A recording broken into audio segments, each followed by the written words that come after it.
Good evening, race fans, and welcome to Podium Esports coverage of the championship race for Season 6 of the Monday Night Racing Pro Series presented by Interstate Batteries. It is the Grid Rival M&R Championship live from iRACING's virtual Homestead-Miami Speedway in Homestead, Florida.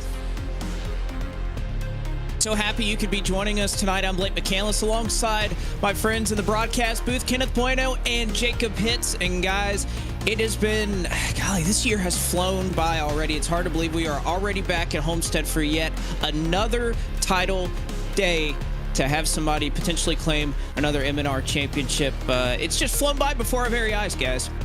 It really has. Since the drop of the green flag at Talladega Superspeedway, even to the start of the playoffs, it's felt like things have gone by so quickly, Blake, and with you guys in the broadcast booth, it's been so much fun. But what we've seen over the past couple of weeks and even over the season is the competition level rise, and rise exponentially it has over the past couple of weeks with the championship four that we have this evening at Homestead-Miami Speedway. We're going to be in for a whale of a show. Homestead-Miami Speedway, a very competitive track for hungry drivers looking for what could be their first, maybe second M&R title if you're Adam Cabot. For everyone else, their first. It is going to be a very, very interesting night in South Florida. That it is, and Jacob, Kenneth kind of touched on it right there for a brief moment, that Homestead is such a fitting track to crown a champion. The Xfinity car is a fitting car to do that. But a unique challenge tonight, 200 laps. It is a long one for these drivers, and it's going to be a marathon. They're going to have to earn it if you're one of these championship four. It's a long race, and the race is actually longer than it was back in the day when the Xfinity cars would run here for the championship finale, back where it was at Homestead, where it probably should be. Nonetheless, it's a long race for these drivers, and they're only going to have 5 sets of tires on the pit lane, so they really have to mind their P's and Q's out on the racetrack. It's going to be tough, though, because even though it's under the lights, the track is hot, the track is slick, there's not a lot of grip, and where you would expect the cars to be running up toward that outside wall, it's an ice slick up there, and you're going to see guys probably down bottom feeding on the racetrack instead of racing on the high side the way we usually see them. Yeah, we'll have to see. Again, the track conditions can definitely change throughout the race, and we have a long time to do it, 200 laps of rubber to be put down, so we will see where these drivers find speed around this Homestead-Miami Speedway tonight. Let's welcome in the fourth member of our broadcast crew tonight, Eric Estep. And Eric, we have 4 great drivers in Adam Cabot, Chase Cabery, Corey Heim, and Leighton Sibille, who have their chance to win a championship this season. It's been fun to have you for the playoffs, but I'm sure, like everybody, you're ready to get going tonight. Yeah, no, it's been a blast the past 5 weeks, but week 6 here, 6th race of the playoffs, that's where it all gets decided. And you mentioned it, 4 heavy hitters tonight. 3 of those playoff drivers, Sibille, Heim, and Cabery, have managed to win a race at some point in these playoffs. Meanwhile, Adam Cabot, he's done things the old-fashioned way. I don't think he's finished worse than 10th so far in these playoffs. He's been cool, calm, and consistent. He's a former Monday Night Racing champion, so he knows how to live up to the hype and high-pressure situations. But you guys talk about 200 laps tonight at Homestead-Miami Speedway. Up there close to that wall, progressive banking on the hairy edge of control. It's truly going to be a slugfest. The most talented driver is going to have the best shot at winning this race tonight. No doubt about it. These Xfinity cars are cars that you have to manhandle, and it's a very fitting setting here at the Homestead-Miami Speedway for these drivers to show that they have earned the right to call themselves a Monday Night Racing champion here in Season 6. Well, why don't we go ahead and catch up with 4 of our championship drivers. We'll talk to each and every one of them before we get going tonight. First one on the docket is Corey Heim. And Corey, congratulations on making it here to the championship 4. What's the thought and what's the feeling going into tonight? Yeah, I mean, I feel really good about everything. Obviously really grateful to kind of be in this position and compete for the championship as, first things first. And just really big thank you to Elite Performance Industries and Hog Tamers and everyone who helped me out to put me in this position. But to try to have some fun tonight. Homestead with the Xfinity car. Really can't ask for a better combination for a championship style race. And really looking forward to that. Corey, I do have to ask you one question. Of course, after last week, you will be serving a drive-through penalty on lap number 2. So you have a lot to overcome tonight. What's the approach with that in mind to this 200-lap race? Yeah, I mean, I think as long as there's one caution, I feel like I'm back in it. It's a really, really long race. You know, as long as I can get a caution and no incidents through the pass through and whatnot, it's not really a big deal. But really interesting call on their part to do that. But trying to take the dog out of the fight, and it's all good. And certainly so. Well, I know you've been practicing a little bit in preparation for this race. What are you kind of feeling in practice? Where do you think is going to be the lane or the way to go tonight? Yeah, setup's really good. Feels like it drives great. It wears the tires really evenly, which I feel like puts it a lot in the driver's control, which is all good news to me. You know, I feel like the lanes are going to move around a lot. I saw some people were really fast on the wall in 1 and 2. The setup gets over the bumps really good, so really no place that you can't go. So it'll be interesting. I think we'll move around a lot. All right, Corey, we won't keep you any longer. We'll let you get your last couple laps into practice. Good luck tonight, and who knows, maybe we'll be talking to you as a Season 6 champion after it's all said and done. All right, thank you. That is Corey Heim. He is your first competitor tonight, looking to try to cement himself as a Season 6 champion here in the Monday Night Racing Pro Series presented by Interstate Batteries. But Kenneth Bueno, you've caught up with somebody who has been here before, who has won here before. That is Adam Cabot. All experience behind the wheel of the 17, Adam Cabot entering his third MNR Championship 4 appearance here for the virtual Homestead-Miami Speedway. And Adam, I have to ask you first, though, you've had a little bit of time since the drop of the checkered flag Chicagoland, where you got the news you were going to enter the Championship 4 for Season 6, and just a couple of moments before we dropped the green here from Homestead-Miami. What has your thought process been like, and what have you been experiencing over that time? You know, I was super confident that I was going to make it here all season long. So to just make it to the end of Chicago and actually get here was definitely a bit of a relief. But, you know, the hard part's just starting now. This is a really competitive Championship 4 field that we have, probably the most competitive ever. And I don't think any of us really know exactly what to expect tonight with how this race is going to play out. And, you know, exactly what's going to be the best strategy when it comes to saving tires and what lines to run and, you know, obviously when to pit and all of that. I think there's still a lot up in the air, but, you know, I'm definitely ready.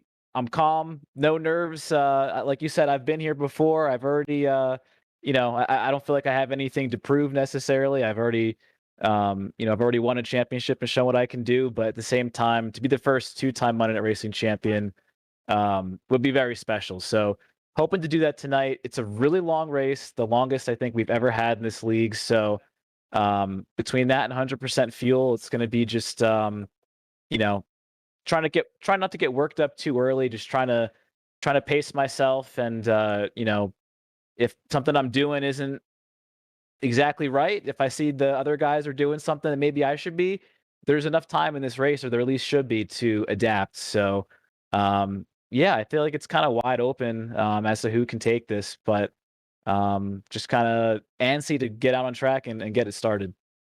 I love the saying, I've been here before, and that is true in comparison to the other 3 Championship 4 drivers you're going up against tonight at Homestead-Miami Speedway. You've ran more seasons of MNR than anybody else in this championship. You have more championships than anybody in this MNR Championship 4, and you also made more appearances. So how does that experience help you in this longer race and this championship setting tonight? Well, like you said, I've been here before and I've lost, and I've been here before and I've won. So I feel like kind of experienced everything you can in the Championship 4. Obviously, last time was a much different feeling and experience and ambiance, actually being in Charlotte in person up on stage. So this is a very, very different feeling compared to that. But, you know, the season before that, I was also in the Championship 4 at Miami. And in that race didn't end up working out for me.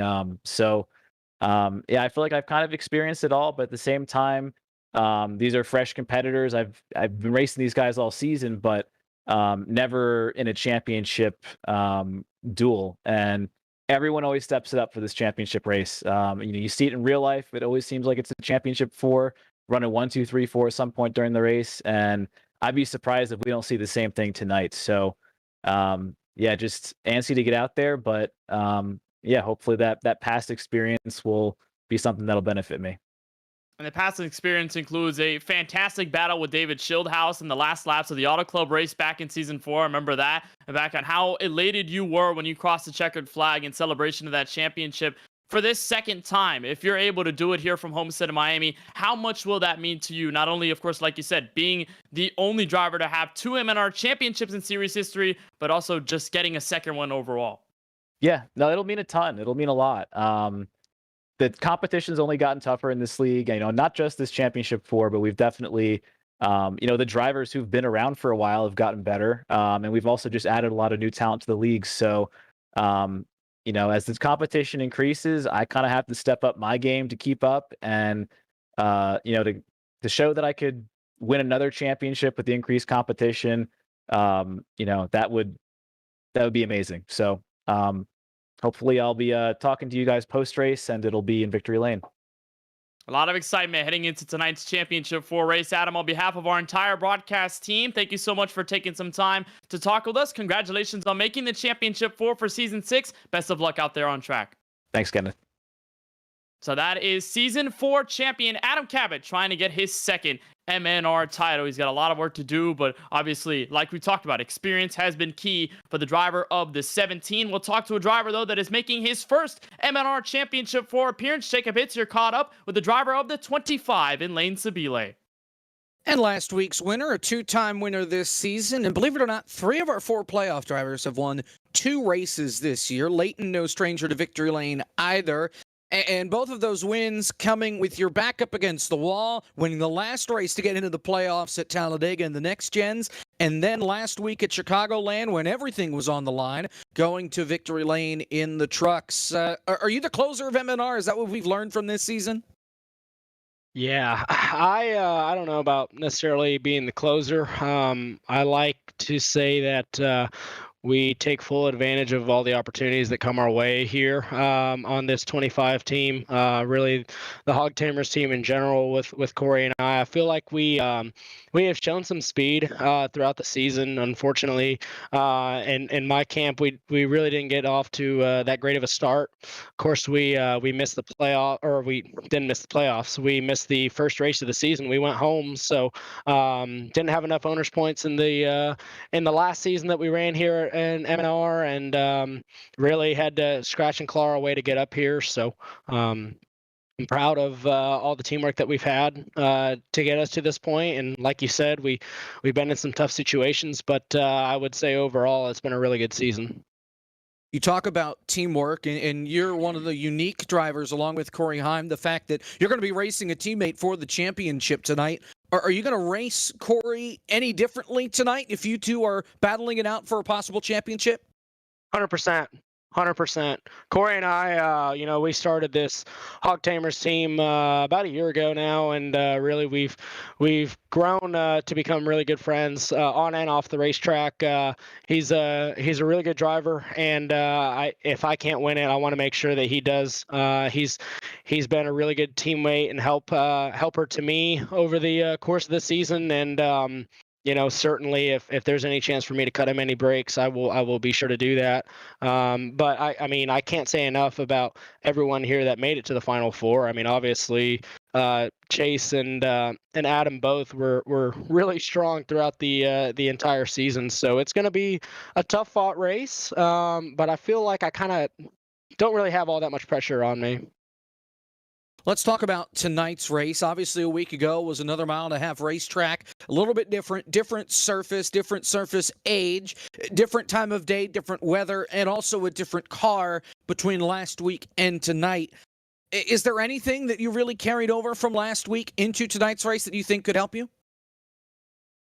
I mean, that's kind of hard to say. I would say as far as the track wear and the tire wear goes, they're pretty similar. But like you said, different cars, different weather situations.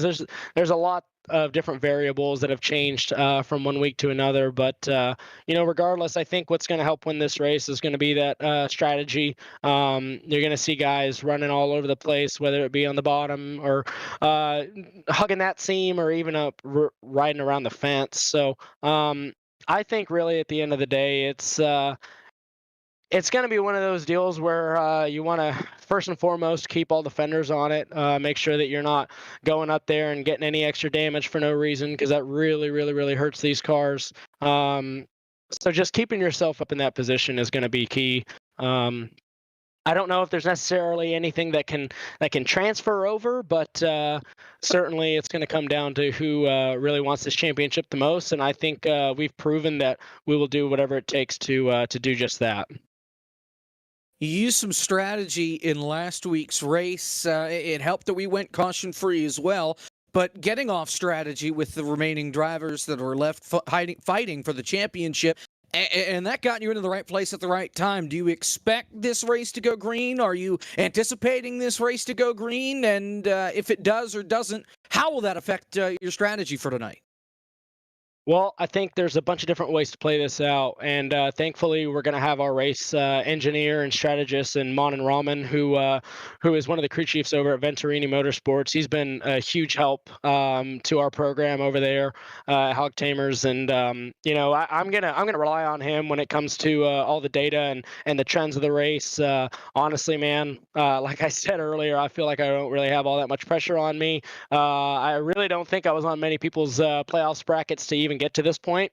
So, I think it opens the chance for a bunch of different strategy options, but with it being as long as a race as it is, I wouldn't expect it to go green the whole way. I certainly hope it doesn't, because Corey needs a caution pretty early on in order to even have a fighting chance. So, I don't know. I really don't know, but I know that we're going to go out there and we're going to give it our best. Leighton Sibille, two-time winner this season. If he finds himself with his back against the wall, he could find himself in victory lane and the M&R Season 6 champion. Leighton, best of luck tonight, and we'll see you at the end of this deal.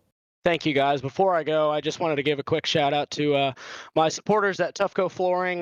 They've done a lot for me, whether it's sponsoring me on the actual racetrack or just even here in iRacing. I know that they've had a relationship with the Monday Night Racing series as well in the past. So hopefully we can have a good showing tonight with our Toughco Flooring number 25 Chevrolet, and just be there at the end. So thank you guys for what you do, and I'm excited for this race.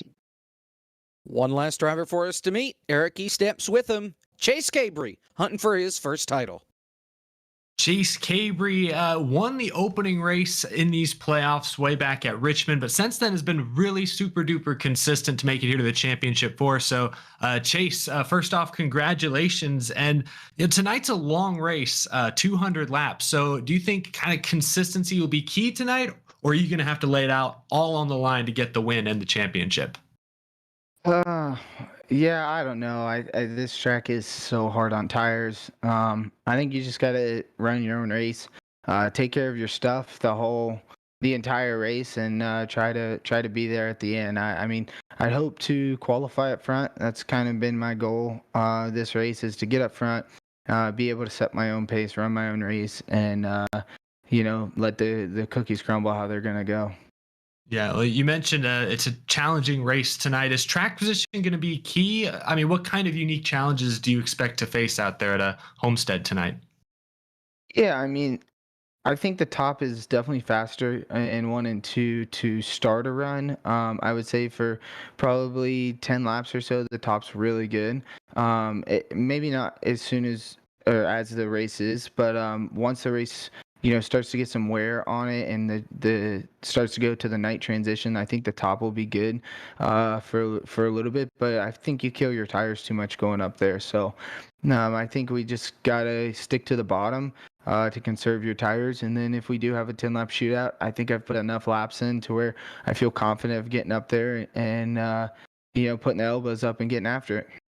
Yeah, absolutely. It's all about picking the right time to turn it loose. Well, you're contending for your first Monday Night Racing championship tonight. So hypothetically speaking, if you do cross the line first, what would winning a Monday Night Racing championship mean to you, Chase? It'd be cool. I'm pretty excited to run this race. I think I've put in enough time this week, and this was a new league for me, so I got in here and was having some fun with it, and it's pretty cool to be in the Final Four. So hopefully we're able to get a win. That'd be awesome. I'd love to be able to win this race. And like I said, over time and time again, is we're going to do everything we can to do it. But if not, I hope the best man does win it. Absolutely. Well, it looks like you've been one of the fastest in practice so far. So I know fans watching at home might have a safe pick on their hands right here. But Chase, thank you so much for joining us here on the pre-race show, and good luck tonight. Yeah, I mean, real quick, just to touch on those practice times, I ran a 49.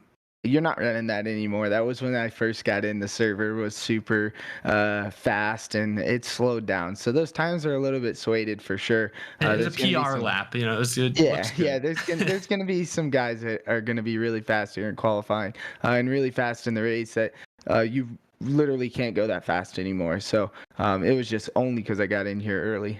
Okay, well, I appreciate you clearing that up right here, but I still think you're gonna have a lot of fans that are picking you to win the championship and perhaps the race tonight. But Chase, good luck tonight. Thanks for joining the pre-race show. Yeah, thank you, man. I appreciate it. Awesome stuff. I believe, Blake, we might have opening ceremonies coming up before too long. I think you are right about that, Eric. And again, if you are interested in watching the watch party, I guess is probably how we should term it, you can go to twitch.tv/podium2. That is twitch.tv/podium2. We'll have Daryl Waltrip as a part of the watch party for the race, so that you can kind of take things in, double coverage here for the Monday Night Racing Pro Series Championship presented by Interstate Batteries. But up next, we will throw it trackside for pre-race ceremonies and the playing of our national anthem sung by Winston, the NASCAR Wizard. Hello, America. This one's for you. Oh, say, can you see by the dawn's early light what so proudly we have as the twilight's last gleaming, whose broad stripes and bright stars through the perilous fight for the ramparts we watched were so gallantly streaming, and the rocket's red glare, the bomb bursting in air, gave proof through the night that our flag was still there. Oh, Saint Star Spangled Banner yet wave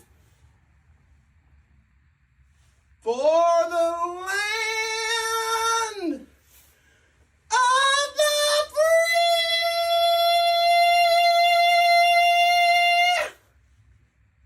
and the home of the brave.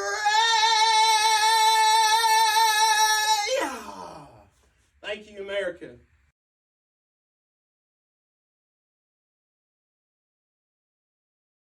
On the other side of this break, we will get things ready and squared off for qualifying and the crowning of a champion in the Grid Rival MNR Season 6 Championship. Don't go away. We'll be right back. This is an Interstate battery. More pros trust this than any other out there. Yeah, more pros. More. Even more pros. Keep going, Moss. Look, we're gonna run out of time before we run out of pros who like Interstate. I mean, we'll run out of time before we even run out of left-handed pros who knit. These pros are everywhere, which means so is this battery. Right around the corner, up the street, everywhere. Interstate batteries, outrageously dependable.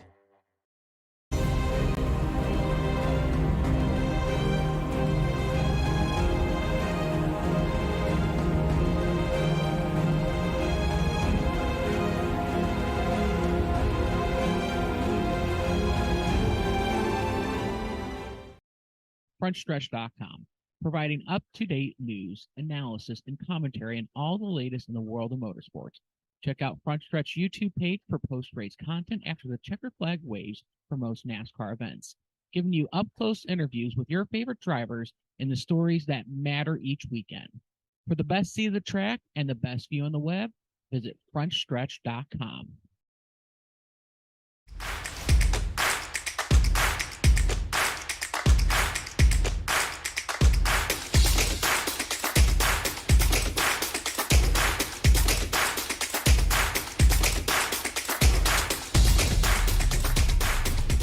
Visit our website at toughgoflooring.com.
Get the edge on your competition with P8 Performance Gummies. Formulated specifically for gamers and the esports industry, we packed our gummies with all the good stuff, including ingredients that are clinically proven to help tired eyes, improve reaction times, and help suppress computer vision syndrome. Take your focus and endurance to the next level and try P8 Gummies today. Now available at Procelerate.com. Plus, if you're mad about gaming, we're looking to partner with influencers just like you. Drop us a line at support at Procelerate.com to see if you qualify to try our gummies for free. It's officially game on with all new P8 gummies.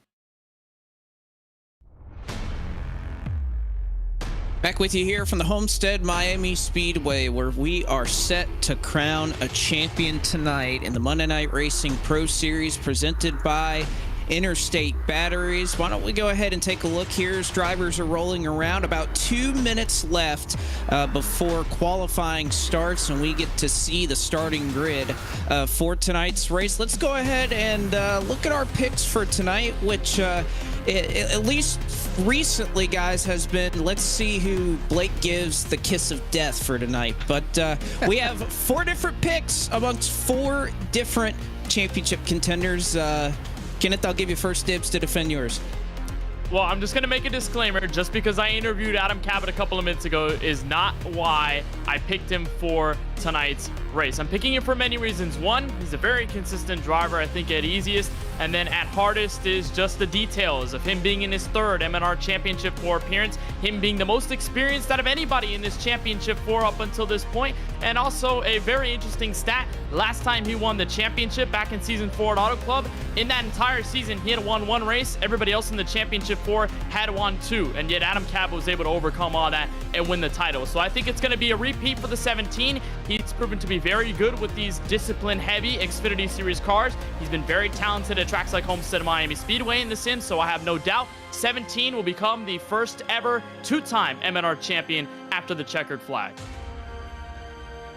So Adam Cabot with Kenneth looks to become the first multi-time champion in Monday Night Racing. Jacob, talked with him a little bit earlier. Chase Cabery, your pick. Yeah, and I thought about this one, and the first reason I went with Cabery is because, Blake, you picked Corey Heim, and Kenneth, you picked Adam Cabot before I got to make my pick. Second of all, I picked Chase Cabery and not somebody that you guys had picked, because I've got the Fantasy Championship pretty much locked up after last week in Chicagoland. I think I've got a double-digit lead over the battle for second between Kenneth and Eric, and you know, Cabery's been fast. He surprised us this season early on with how fast he was. His win at Twin Ring Motegi, I think, was the biggest surprise. because that was just, 2 races in to the season, and he had already won himself in. Even though his 2 race wins have come at the smaller racetracks, Twin Ring, and then winning in the playoffs at Richmond, I still like Cabery's shot. You know, Corey Heim, we talked about, he's got the penalty. He's going to be starting with the drive-through penalty.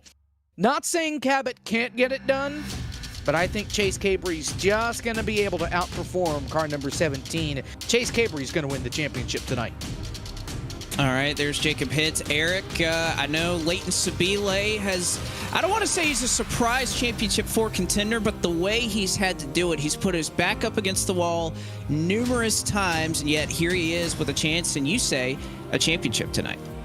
Yeah, I mean, you said it right there. He has gotten to this championship race, I would say, the more unconventional way. Before his win last weekend, or last Monday night at Chicagoland, I think he had 1 top 10 in these playoffs. But, you know, tonight, all that consistency gets thrown out the window. You got to perform in a high-pressure, high-stakes environment, and Sibille proved he could do it last week on a, I don't want to say similar, but on another 1.5-mile racetrack. Homestead's its own beast, its own animal, and again, as we continue to harp on, this is a longer race, but he's done it once. I think he can do it again. Everyone's counting Leighton Sibille out. I want to be the one guy in his corner cheering him on. So Leighton Sibille, he gets my championship pick, and hopefully, maybe, possibly, if everything goes well, I can leapfrog Kenneth for second in our broadcast picks. All right, Eric with Leighton. I'm going to go with Corey Heim simply because this is his first full season of Monday Night Racing, has been competitive since he joined us last year. And you know what? I think when he talked about earlier, all he needs is one caution to negate or somewhat overcome that lap 2 penalty that he is going to have to serve. So I don't say that's much of a hindrance. We've seen him drive through the field a number of times this season. We know he has the speed. We know he has the capability.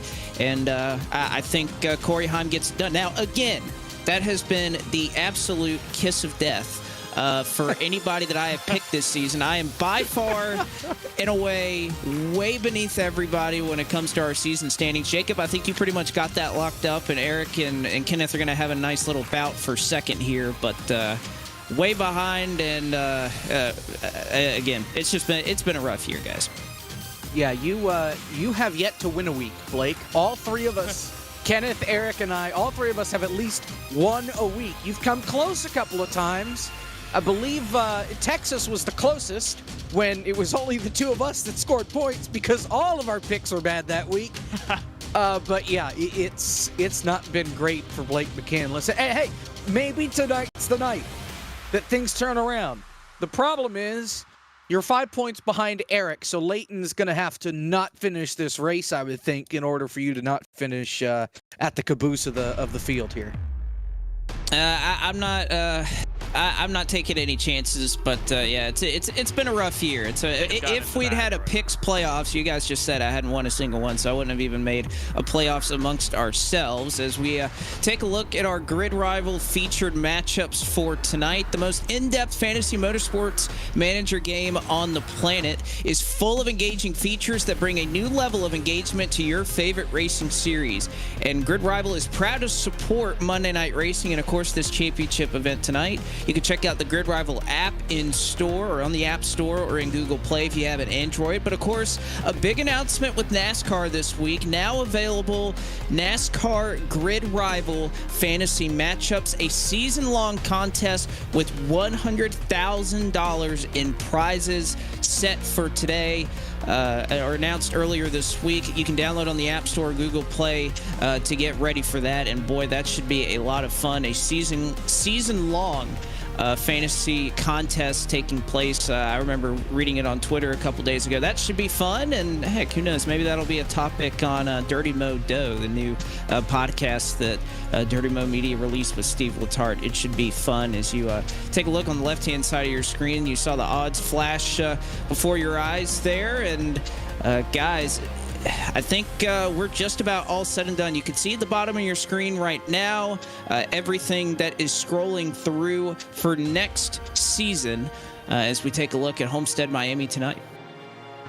Yeah, Homestead-Miami Speedway, the perfect setting in many eyes, including mine, for a championship event. We've held season championships for M&R here at this track before, and whenever I tell a story about how this track began, I say it all started with a hurricane. Hurricane Andrew, pretty much the reason why this track exists in the first place. Ralph Sanchez, the county, Miami-Dade, and Homestead wanted to rehabilitate the economy after the devastating effects of that hurricane. So they built this track, and obviously it's gone through a couple iterations, a couple of configurations, but this is the magic combo that we have seen this track take ever since, and it's been the NASCAR Championship location from 2002, 2019. It's a gorgeous sunset track. There's a lot of great weather here in South Florida. It's a perfect stage for a championship.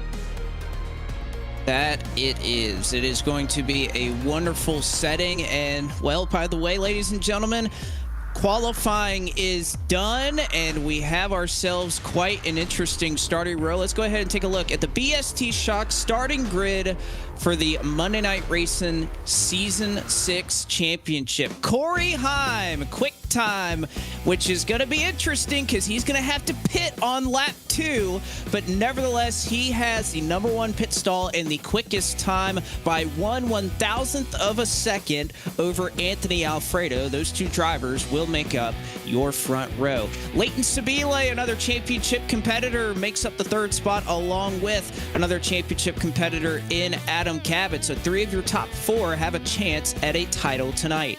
Inside row number 3 goes to David Schildhaus with our final championship contender in Chase Cabery starting 6th. Preston Pardis will roll off in the 7th position. 8th will be DJ Cummings. And then Reed Wilson and James Bickford. Kenneth will round out your top 10. We'll start row number 6 with Grit Esports' Nick Olson in the 2411th, Bailey Turner on the outside in P12. Rookie driver Connor Berry looking to close out his rookie campaign from 13th. Gary Sexton will be alongside him, bringing the 13 car to 14th in row number 7. Max Kennan rolls off in the top 15. Ronnie Osmer in the 55 alongside him in P16. 17th will go to Ryan Vargas in the 26. And 18th in row number 9 goes to Alex LeBay, the Canadian, in the 36. Colin Fern, former Championship 4 driver, not in the championship this evening, but a lot of great experience at Homestead-Miami. He starts from 19th. Will Rogers alongside him to round out Jacob Hitz, your top 20. Starting in 21st is your Season 5 champion. Actually, it's a row of champions. Sora, the Season 5 champ. Robbie Lyons, the winner of the championship back in Season number 3. Josh Slate starts 23rd. Joey Padgett, he was a championship contender. He starts 24th. Jordan Buster and Brandon Brown make up row 13. Row number 14 is made up of Steve Affont and Devin Henry. Rounding out the top 30, league owners Ford Martin and Matt Stolnick. 31st, Case Collenbach. 32nd is Brett Baldeck. Dakota Curtis will start in the 33rd position with Michael Massey in 34th. Justin Malello goes off 35th. 36th was George Belfans Jr. The last driver to take time tonight was Mark Rabillis in 37th. You have Stephen Ellis and Raja Caruth, although I don't believe Caruth, he connected but is not out there right now. So think just 38 cars will contest this championship tonight for 200 laps around the Homestead-Miami Speedway. You can see right there our race analysis, 200 laps. We have a full fuel cell, which is a little bit different than what we typically have with these shorter races, but with the announced extended length of this race to 200 laps, they figure why not give them the full 18.7 gallons that you can fill up in these NASCAR Xfinity cars. 4 sets of tires. We will be talking about that, Jacob, I'm sure at some point tonight. 4 sets. That's all you got. Well, they got 5. Well, talk about it at the no. So the tire limit set in sim is set to 6. So they'll have 5 behind pit wall. They're starting on set number 6. So that's I don't know if that was a mistake in the simulator or not, but nonetheless, they're going to have 5 sets in the pits. So we'll see how these drivers adjust with that, if cautions affect whether or not they take tires or don't take tires. But I would think if we stay green much of the night, you're going to see them take tires every time they hit the pit lane. It's going to be very important to have some at the end because we have 3 attempts at a green-white checkered should it be necessary. Although we went entirely green last time out in our championship race, the Season 6 championship ends tonight. Who is going to win it? Green flag is out, and we are underway here at Homestead-Miami.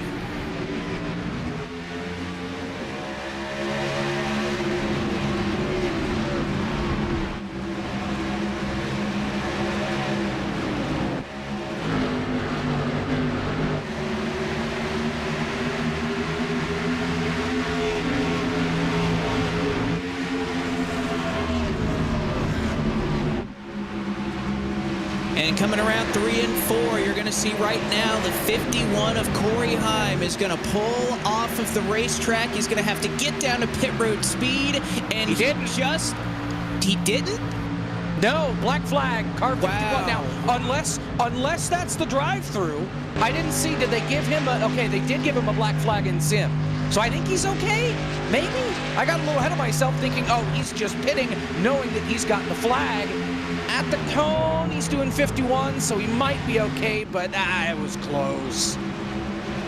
The black flag is served, so that was given in sim, so no additional speeding penalty, because I was worried about that for a moment myself, that maybe he sped a little bit coming down to pit road, but nevertheless, the Elite Performance Industries Toyota gets back onto the racetrack. He does not lose a lap and rides in the 38th position, so out of contention right now, but he has 198 laps to try to make it up. Meanwhile, up front here, you have a battle for the race lead. Anthony Alfredo looking down low. Meanwhile, Leighton Sibille, who's climbed a couple of spots since the drop of the green flag, looking to take control of both the race lead and the championship.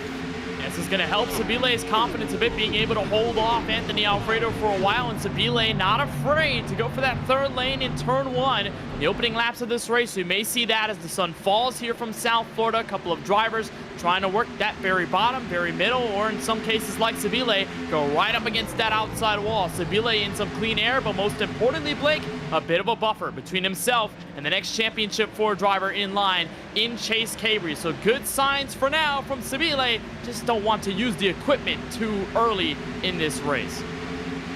And speaking of using the equipment, he is running where most of the field is not already early. He is running that outside line, and of course with 200 laps, a lot of time for these drivers to perhaps scrape up against the wall. We know how much speed there is right against the outside retaining wall here at Homestead-Miami Speedway. There are no fast repairs available for these drivers. That was a mid-season rule change that has shifted the landscape here, I guess you could say, Jacob, about how aggressive you can be. And I think early on, a big reason why you may not see everybody up there by the wall, you don't want a little bit of damage this early on in the race. And I think that helped contribute to the caution-free race that we had at Chicagoland last week. Now, whether or not that's because drivers are out there driving scared, that they don't want to wreck their cars right away, because they know they don't have the insurance policy in the back pocket, that I'm not sure. I know that was a theory that was pointed out earlier on in the playoffs when we were at one of the faster tracks. But nonetheless, it's risky business up there. Plus, there's no rubber up on that outside of the racetrack. So you going up there, that means that, well, if you find something bad, you're going to be the first one to know about it, pretty much, especially if you're the race leader. It's as time goes on and as it gets rubbered in, that dynamic track takes over a little bit, then I think it'll be okay. But right now, Anthony Alfredo looking to the inside for the lead. You can see Chase Cabery deep in conversation. A couple of laughs there for the driver that runs in the 4th position and is the 2nd championship competitor right now. He's behind David Schildhouse, who will not be competing for yet another Monday Night Racing Championship this season. And Alfredo looking awfully strong right there. This is where you're going to see a lot of drivers run, and seems to be the popular line in iRacing is right above that bottom seam. If you can get those left side tires just above it, or even sometimes right on it, that car will wrap around the bottom pretty well. And Anthony Alfredo showing that to a T, but cannot quite get Sibille at the line. There's a lot of rotation on the left side of the car you can get on that seam, and Alfredo being loyal to it over the first 9 laps. Sibille, though, doing a great job at defending. That's the one thing that you can do here at Homestead-Miami. If you run that 3rd lane, you can play some pretty heavy defense on the driver you're going up against, and this you're seeing it right now. Sibille able to hold the outside at the entrance of turn 3, while Alfredo has to do a little more work. While that happens, David Schildhouse, who's running single file in 3rd, he can catch up to these two, and that's the same deal for both Chase Cabery and Nick Olsen. So as long as these two stay side by side, whether Alfredo has the lead or not, I think 3rd on back. Would love to see this continue on over the next couple of laps into this run. We'll see if they're able to do it. Now, Eric, I want to bring you in because typically what we've seen in these championship races, we were at Homestead-Miami Speedway in the trucks a season ago. It was Presley Sora that won that championship. But one thing we have seen in these championship races now, this is the first time it hasn't been at a live event in a while, but we always seem to have these long green flag runs in these types of races. So at least coming into Homestead-Miami tonight, you have to start thinking long run. You have to start thinking strategy when trying to approach this race. Absolutely. I think talking to all our championship drivers before the race, the general consensus seemed to be that you're going to have to save some equipment. That's what has me a little worried about Leighton Sibille right now, is he is running much closer to that wall than most other drivers in the top 5 or top 10. He's holding the lead, but I guess for how long? But yeah, it is a long race. This is, as we've mentioned, one of the longest races Monday Night Racing has ever run. And so with no fast repairs either and an extra set of tires, I think don't push it too hard too soon. I think right now a lot of these championship guys kind of know what they're doing. They know how to save their stuff. And I think that's what you're seeing for the most part up front right now. Yep, they are the best in the business for a reason. Still, this battle up front continues. Sibille still holding strong. You just have to wonder how long it is. I know somebody that loves to run this car at this racetrack, that high lane, especially when you get right by the wall here, Kenneth. It's not just running above that top seam. iRacing has gotten to the point where in the sim now, you have what drivers describe as the air bubble. If you get right next to that wall, that patch of air almost pushes you away from the wall and adds a little bit of grip. Now, iRacing has gotten to where that's simulated at this track, and perhaps none better in this car is when it works. Sibille not quite up there right now, and you can see a little bit of a slide right there for Sibille, still trying to hang on. But that, I think, is where, if you're going to run the high side, where your bread is going to be buttered, is going to be right against the outside wall. But again, it's very early on to be doing that. And it's a double-edged sword. It turns back to the point you guys make about hitting the outside wall. You want to get close, yeah, you can make up a lot of speed and be very fast, but are you willing to be that close to the wall where if you make that mistake, you're going to get sucked into it, you're going to get some right side damage, and you don't have a fast repair to lean on. So you really have to be careful, and that's why you're seeing so many drivers, only a couple going up there, but nobody really being right up against that outside safer barrier like, let's say, Kyle Larson a couple of months ago in October at this very track. But it is very fast, and it could be the key to a lot of great offensive pushes, a lot of great defensive stances on drivers, and it looks like in terms of the defense, Sibille has no more. His tires have worn out to the point where he's dropped back on Anthony Alfredo, and here comes David Schildhouse on a challenge for second. Sibille going to go right back to the top of the racetrack, but I think those that were kind of riding in line and saving those last handful of laps, that battle with Anthony Alfredo may have run the good out of those Goodyear Eagles. You can see Alfredo clear by a couple of car lengths over your top two. Sibille still in the lead of the championship fight, but perhaps not for long, as Chase Cabery has been waiting in the wings the last couple of laps, and that is going to be the battle for the title in short order. Sibille in third, Chase Cabery, and then you have Nick Olson, another non-playoff driver up here battling with these guys. Well, and for Cabery, you have to keep in mind that he's pretty much been on the bottom this whole time. Sibille really loose coming off turn number 4. And we've seen it a couple of times in the past. I think back to Texas last season, guys, in these cars, where coming off of every corner, Leighton Sibille about wrecked it. I don't know if that's where he's at right now as far as his tires. It certainly looks like that. He is high, wide, handsome, and loose up on the top. Cabery gets by. He takes over the championship lead. Olson to the inside as well. He wants position number 4, and it looks like he'll take it away.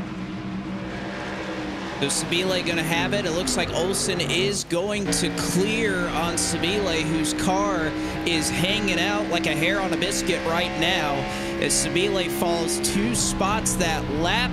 And he may lose third in the championship battle as well. Here comes Adam Cabot down to the bottom, who is right kind of even with Chase Cabery these opening 18 laps, just kind of riding in line, saving his stuff.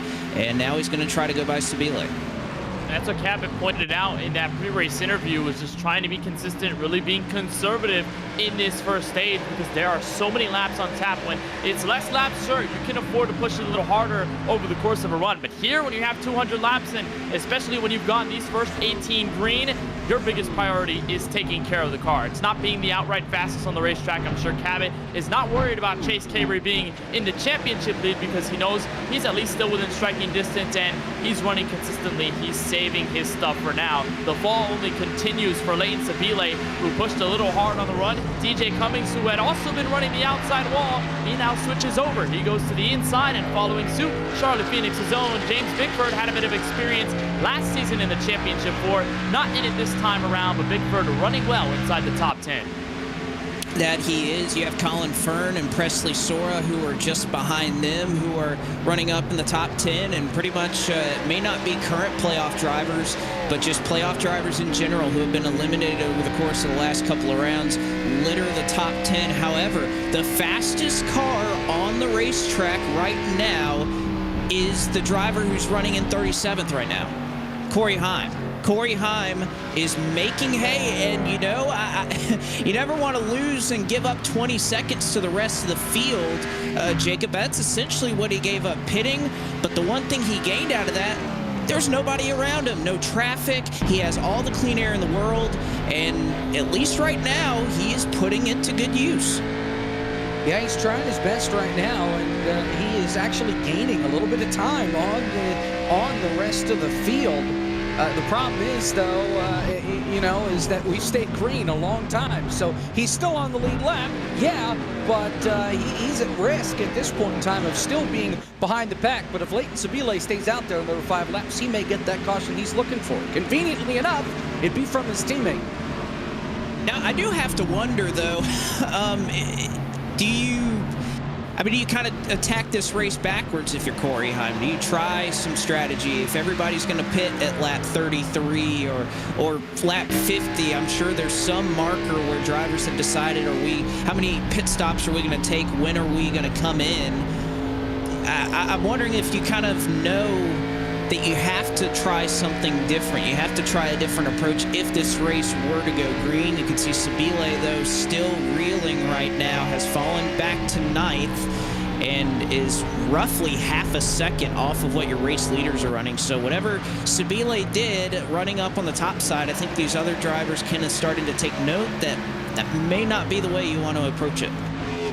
Definitely may not. I think you can see both sides of the card here, because Leighton Sibille has been running the top. The same has been the case for DJ Cummings in the 10, but Cummings has had better tire wear. He's been able to maintain himself well inside this top 6, 7 or so, and Leighton Sibille has been on a free fall. So you look at two sides of it, how aggressive you on the outside line instead of just running it all by yourself. You look at a battle here further back to the field. This is a couple of drivers, including Joey Padgett in the 83, was eliminated just 1 week ago. The 83, the rookie driver, going underneath Gary Sexton for 19th. And I know we're going to be talking about the championship battle all race long, guys, but you can't ignore these guys here looking for a great end to season number 6. A lot of momentum heading into season 7. And remember, these guys are also fighting for the win as well, and a lot of great storylines you can pull from here too. Certainly so. We've seen upsets before. Raja Caruth a couple seasons ago was not a part of the championship fight, went on to win the race despite Adam Cabot winning. And a little bit of contact there with the outside wall, some smoke off of turn 4. That's something we've kind of seen a lot more of in recent iRacing updates, that sometimes when drivers scrape the wall, it's not just a physical effect. You can see it visually too. You can see a little bit of smoke there billowing out of some race cars that are making contact with the outside retaining wall here at Homestead-Miami Speedway. There you see DJ Cummings trying to make up some ground right now. And Cummings, Jacob, has had a relatively strong playoff push. Obviously got eliminated a little bit earlier on, but Cummings has been somebody that has shown quite a bit of consistency this postseason. And even Eric was mentioning it earlier when we were talking about picks. Eric likes consistency, and that's one thing that DJ Cummings has really put on full display here this postseason. There's no doubt about it. He's turned it on here down the stretch, and he was somebody in the early days of M&R back in Season 2, Season 3 that was consistently fast. He kind of fell off in Seasons 4 and 5, but he's gotten back into his groove here. He's had a couple of good runs, and I think that those good runs that he's had this season have really helped him string these together as far as the season's concerned. A great battle with James Bickford, and if you want to talk about rough seasons, you talk about that 29. Had a chance to win the championship a season ago, and now here he is fighting inside the top 10.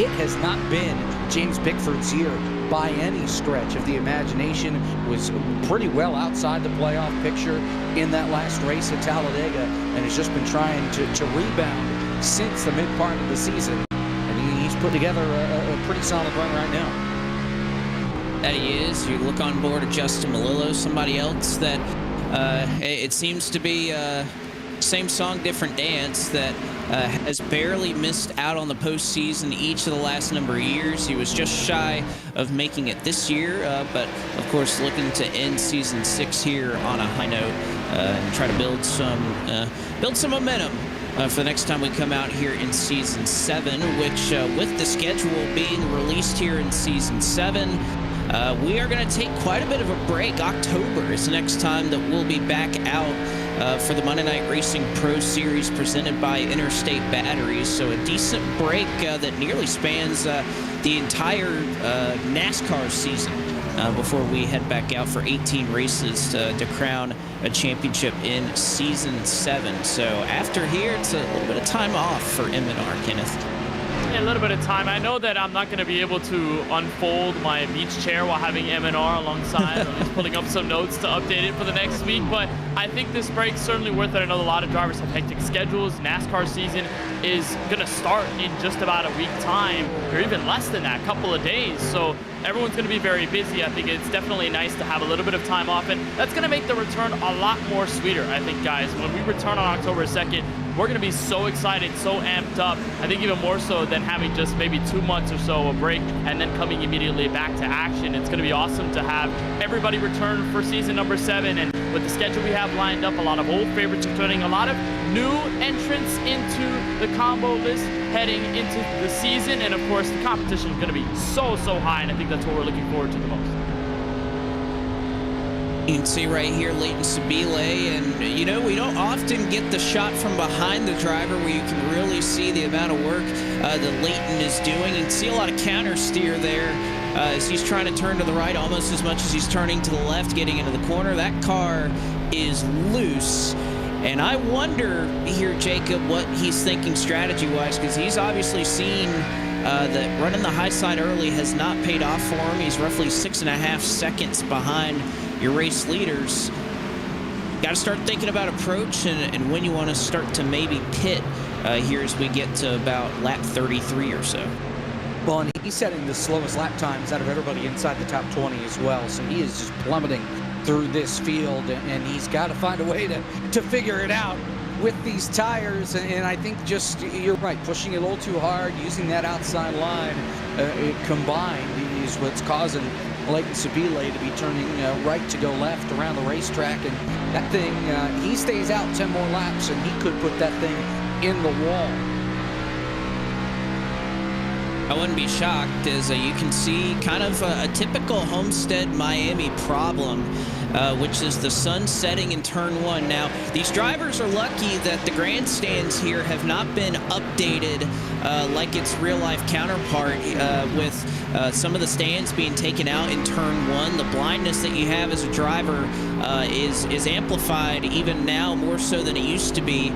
You kind of have a little bit of the grandstands and some luxury suites up there that kind of block the sun as it's setting here on the front straightaway, but in real life a lot of those grandstands have been removed, and so you kind of get blinded by the box, and then you have pretty much nothing beneath it, so the sun's even worse now. But it's still replicated here in iRacing when and where the sun sets. It's kind of past us at this point, or it's going to continue to set, so it should not be much of an issue. But you think about the NASCAR Cup Series, Martin Truex Jr., Kyle Larson, a little bit of an issue with seeing on pit road. Not going to be much of an issue the rest of the night for these drivers, but certainly something that iRacing replicates to a T. And something that can get a little aggravating as a driver, you're constantly looking at the sun when you're entering turn 1. And you're right, I've seen the lack of grandstands in turn 1 at Homestead-Miami in real life. It makes the glare so much worse when you only have the Champions Club there in turn 1. And that's the only thing blocking your vision from the sunlight, at least heading into the corner. But I mean, that is going to be something that does wear off away. Of course, the sun's going to dip. We're going to have nighttime setting here at Homestead, but it is a little factor that plays into the mindset of a driver and just kind of wears them out a little bit mentally. You watch a nice battle inside the top 6 or so, back to the top 8. We've seen this quartet, most importantly, create some great battles on the track. Colin Fern, James Bickford, DJ Cummings, and Nick Olsen. They haven't been able to get away from each other at all for these positions over the past couple of laps. At one point, they were 3 wide in the middle of the corner, and Bickford not giving up quite yet. He's going to look to the inside of Fern's Chevrolet Camaro, possibly going to look under Cummings, and he's going to wrap the very bottom. Might not get the move out of turn 4, but just great battling between these non-playoff drivers so far. A good battle with non-playoff drivers. How about a good battle for the lead in the championship? Adam Cabot and Chase Cabery side by side into turns 1 and 2, and Cabery gave Cabot the top, and Cabot is going to drive right by. So Adam Cabot clear of Chase Cabery, and the number 17 looking to repeat, or at least win his second M&R championship, I guess is the proper way that you should say it. Passes Chase Cabery and will look to drive away and catch top 2, and David Shieldhouse and Alfredo have built up about a second and a half over these two. Well, and Cabot's made 3 straight now, championship 4, right? Did it in season 4, won the championship. Did it last year in season 5, or last season rather in season 5, and here he is in season 6 doing the same thing again. And man, he's just tough to beat. And you know where the championship finale is for next season? It's Homestead. He could go for 3 championships by this time next year, and that is unbelievable just how fast he is. For everybody in this league watching, if you think somebody's got a target on their back, it's going to be car number 17 all year next year. You got to beat him. You got to knock him out in order to have a shot for a championship, just because he's going to come in here and whoop you. Yes, he is, and it kind of has a quiet demeanor about him when you think about how he approaches. Isn't always caught up in some of the drama and everything that seems to somehow come around when we run some of these M&R races. You don't see him getting in a lot of spats with other drivers, just kind of goes about his business in a calm way, and when we get to the end of these deals, he is always a factor. I mean, you mentioned how many times that he has been in the championship 4, time and time again. It is impressive how consistent he has been, and he is driving away right now from Chase Cabery. He has about 0.8 of a second over him, and he is faster than both Anthony Alfredo and David Shieldhouse. You can see Presley Sora right there, champion a season ago, not meant to be this season, but has moved up from his 21st starting spot up to 11th. Corey Heim is still chasing down your race leaders. The last time we checked in with them, he was about 20.4 seconds back. He's about 19 seconds back, and has also started to work his way into traffic in the back of the field. So he's made a couple passes on some drivers. He's trying to catch up to Alex LeBay right now, who runs in 31st. But Corey Heim still, over the long run, has made up time despite it. And oh, here comes Leighton Sibille. Sibille is on pit road.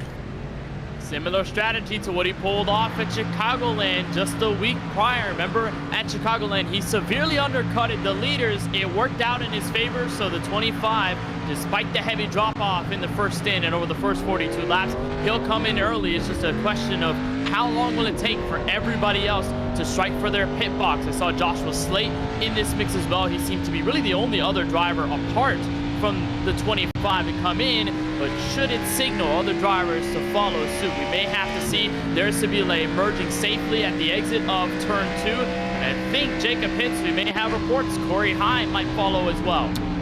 Yeah, unless Corey Heim hit the wrong button and it's in. He's going to be pitting here this time around, so we'll watch that 51 coming through 3 and 4 right now, and he gets back on the gas and fools us all. But Devin Henry's going to pit. He was right in front of him on the racetrack, and Corey has picked up, what, about 3 seconds since the start of the race at this point, since he had to pit for serving the penalty from last week. He's now only 17 seconds back on the race leader.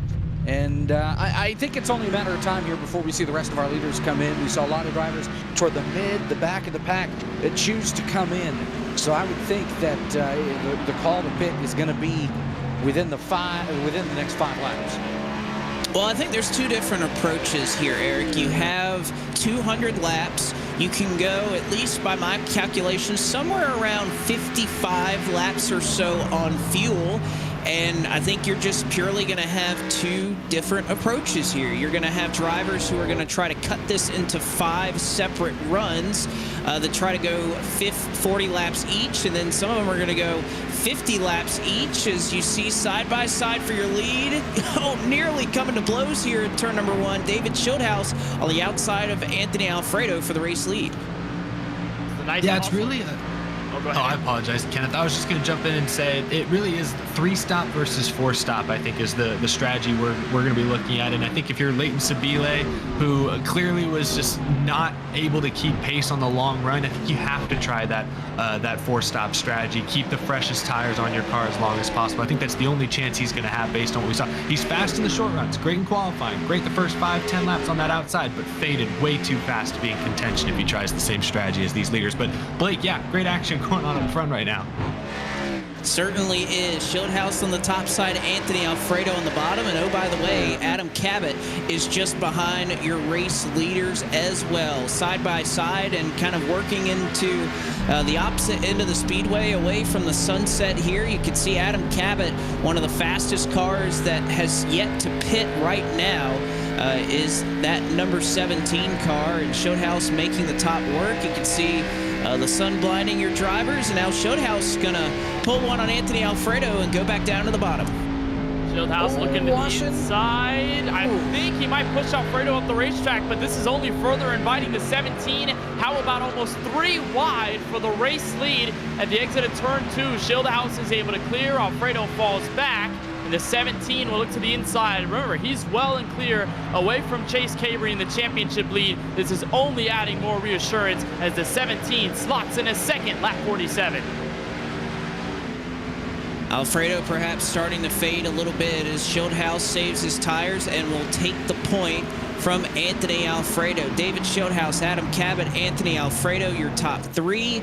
Chase Cabery has not let these drivers get out of his sights, though. He's about a second back from this battle. So Cabery faded a little bit. Cabot drove away. But Chase Cabery still hanging on, holding on, has not fallen back and out of the clutches of the race leaders just yet. But boy, Adam Cabot so strong through the center of the corner. He's going to pull right up to the back of David Shieldhouse, and here on the front straightaway, Adam Cabot may try to have himself a piece of the race lead. Now remember what David Shieldhouse told us. He told it to us a couple times, that I'm not racing playoff drivers any different than I am non-playoff drivers. He's here to win. And I know he was hot under the collar after last week at Chicago. I don't know if he's going to cut that 17 any breaks. I would think maybe now, since it's early on in the race, we're not even a quarter of the way through yet. We're getting close to it. But I know he's going to drive his guts out to try and hold on to this lead. See how well he's able to do that. He's on the top. You see Cabot on the bottom, both in the race and on your screen. Down to the bottom, here comes Cabot with a little bit of a run, but Shieldhouse carrying that momentum up top. Not going to make it easy, as you mentioned, Jacob. And Shieldhouse hanging strong there on the top side, nearly dead even down the backstretch. Yeah, Shieldhouse is, of course, racing Cabot hard to hold on to the race lead. A bit of lap traffic in front of them as they exit turn 4. That will be the 11 of Steve Alfont, but it looks like Adam Cabot will hop on the brakes. He decides to ditch the battle. He comes for pit road. Anthony Alfredo to follow. The 2 of your top 3 coming down for service. This would perfectly split up this race into 4 separate runs, and that is clearly the strategy that Adam Cabot and company are going to try to employ here. So David Shieldhouse, your race leader. You can see Sibille right behind him. Now remember, Sibille pitted roughly 10 laps ago. But I think this shows you the difference that you have on fresh tires as Sibille flying about 1.5 seconds faster than your race leaders that last time by. David Shieldhouse has also pulled down into the pits, so Shieldhouse is on pit road. So is Chase Cabery. Yeah, and now's the time for everybody to head to the pit lane. Corey Heim's going to do the same thing here through 3 and 4. So all 4 of our championship drivers have made it to the pit lane, and he is drifting it down to pit speed, but he gets it down in time.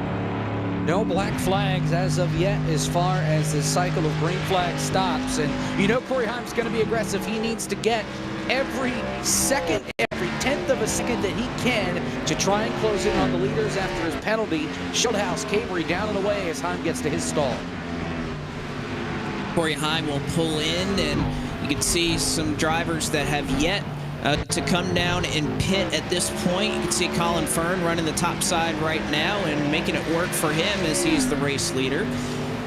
Don't think it would be possible. I mean, you could save a little bit here, but as far as staying out and maybe making this a 2-stop race, you'd have to get to at least lap 67 to be safe here on this first run. Don't know if Colin Fern quite has that.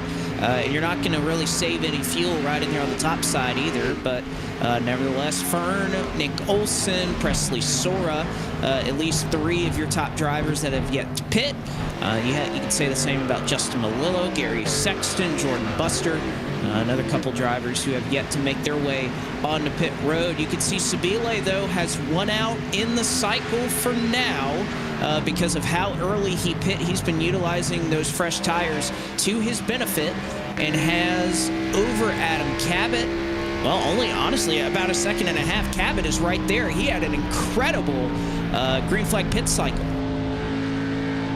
Yeah, that was an amazing cycle out of the 17 of Adam Cabot. So he's going to slot ahead of Shieldhouse, and that's going to give him a buffer as well because Joey Padgett is in the middle of this in P11. So the 17 should assume P1 and still with the championship lead by the time we get through this entire run and by the time everybody pits. But what I'm seeing, guys, is a mirror image of Chicagoland. I am seeing Sibille coming in early, the undercut like he did last week, Adam Cabot, Corey Heim, all of the heavy hitters, Chase Cabery, they all come down pit road at around a medium point in the run where the normal spot is for everybody to come in. And then you have guys like Colin Fern and Nick Olson staying out on the racetrack, duking it out, trying to hold out as long as they can. Looks like the intermediate races from last week and tonight are seeming to play out in the same way. Sibille hoping it ends up in his favor. We'll see if it does. Again, I like the idea that if you are going to push your tires a little bit harder like a Leighton Sibille and you're going to use them up a little bit, you need those extra pit stops to try and take advantage of those fresh tires and use them a little bit. Now, if you're going to cut out a pit stop, well, guess what? That means you got to save a little bit, and that's what Adam Cabot has been so good at, who the last couple of laps has been better about 1/2 second than Leighton Sibille each lap. So looks like right here, change potentially for the race lead in the championship standings. Adam Cabot to the outside. Sibille, not much he can do on 10-lap Boulder Goodyear Eagles. And Adam Cabot, once again, he rides 7th on the racetrack, but is 1st in the championship standings. Yeah, he's only, 6/10 off that last time by of Cabot. So Cabot really just hauling the mail right now. And those 10 laps are going to be crucial here, I think, and Sibille, you know, I hope he's got the math figured out because he is gonna need some help, I would think. We'll see how this works because I didn't think it was gonna work last week, and then it did. And there's a long way to go here, but he may need help. That's what it's looking like. I really like the position that Adam Cabot is in right now. Colin Fern came down in pit, so Presley Sora is still your leader. Lap 58 of 200. And guys, I mean, this is a long race. There is plenty of time and plenty of things that could still potentially happen in this. We know M&R sometimes has the proclivity for a lot of late race drama, and we are not even a third distance through this race yet. So still plenty of time for things to unfold here in the Grid Rival Season 6 Championship.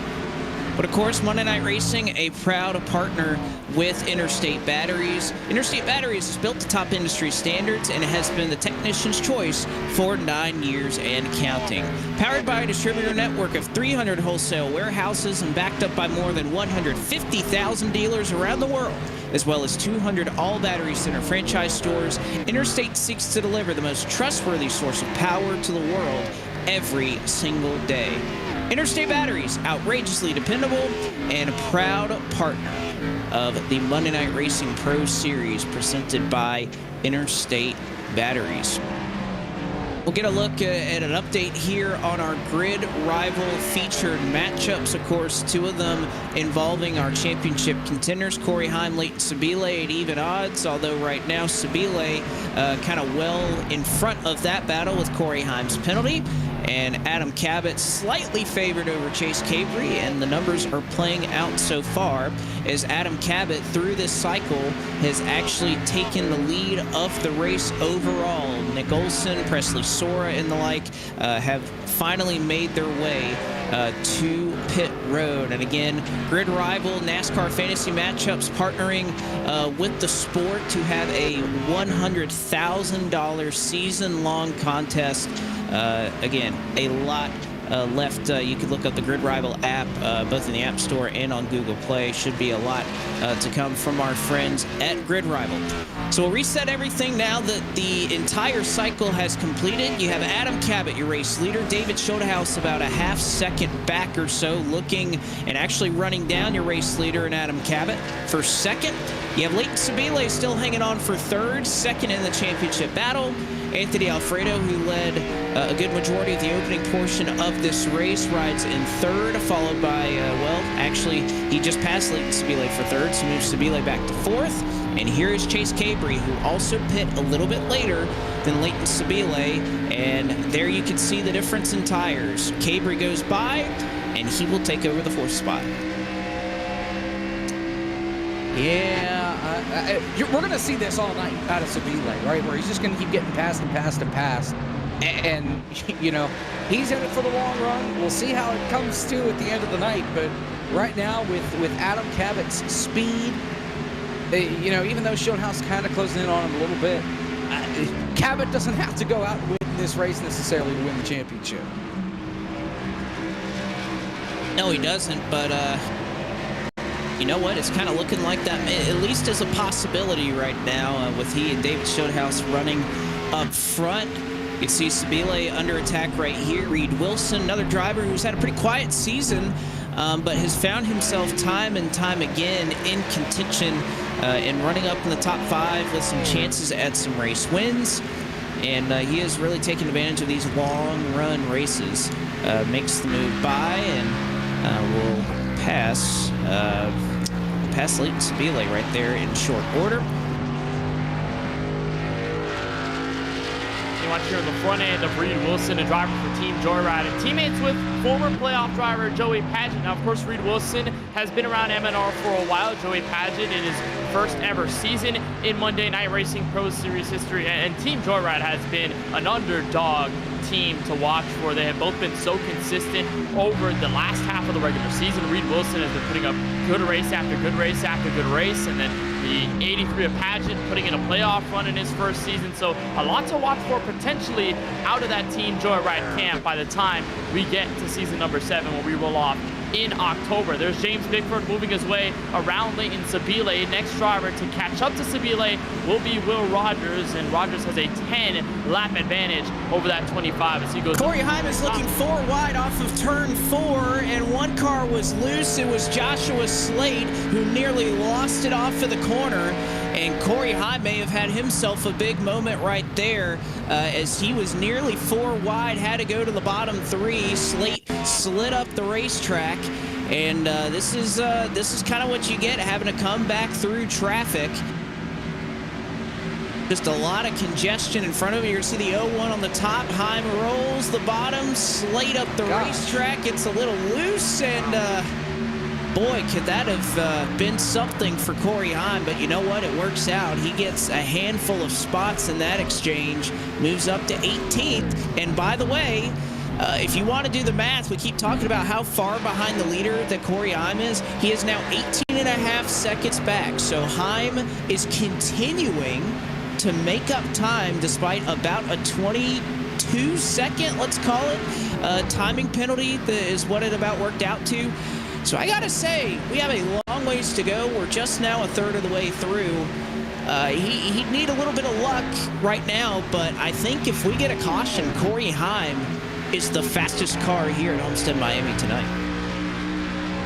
Yeah, well, let's see. Last time by, he was only a tenth faster than your race leader, but he's putting on about equal lap times to Anthony Alfredo, who's in third. Now he's 2.5 seconds back on the leader, but Heim is flying around the racetrack, and at this pace, if this thing stays green all the way to the end, I don't know if he'll be able to win it, but I think he'll at least be in contention to have a shot at Cabot. And he'll be driver of the day if that happens, which of course is not a championship, but if we could award that here in a NASCAR race, it would certainly go to the driver of the 51, who now finds himself in the 17th position, rather. So he's moved up even another spot from there. You see George Belfans Jr. right now. He runs back in 20th in a battle with Matt Stolnick, Preston Pardus. This is kind of that grouping that Heim was kind of directly around a couple of laps ago.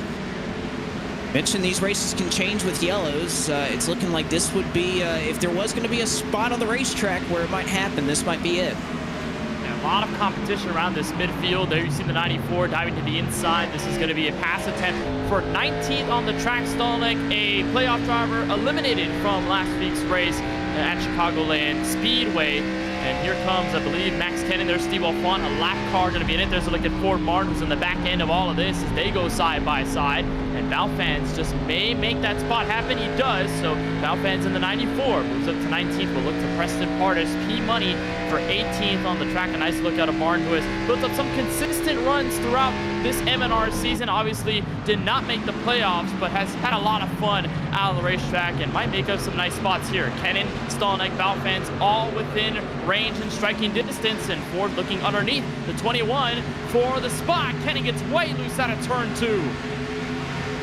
Oh, big slide there, and it's almost contact made right there with Presley Sora and the 21 car. Remember, Sora pit late in that green flag cycle, so he's got some Goodyear Eagles with him right now. And oh, nearly squeezed into the wall. Golly, that is close.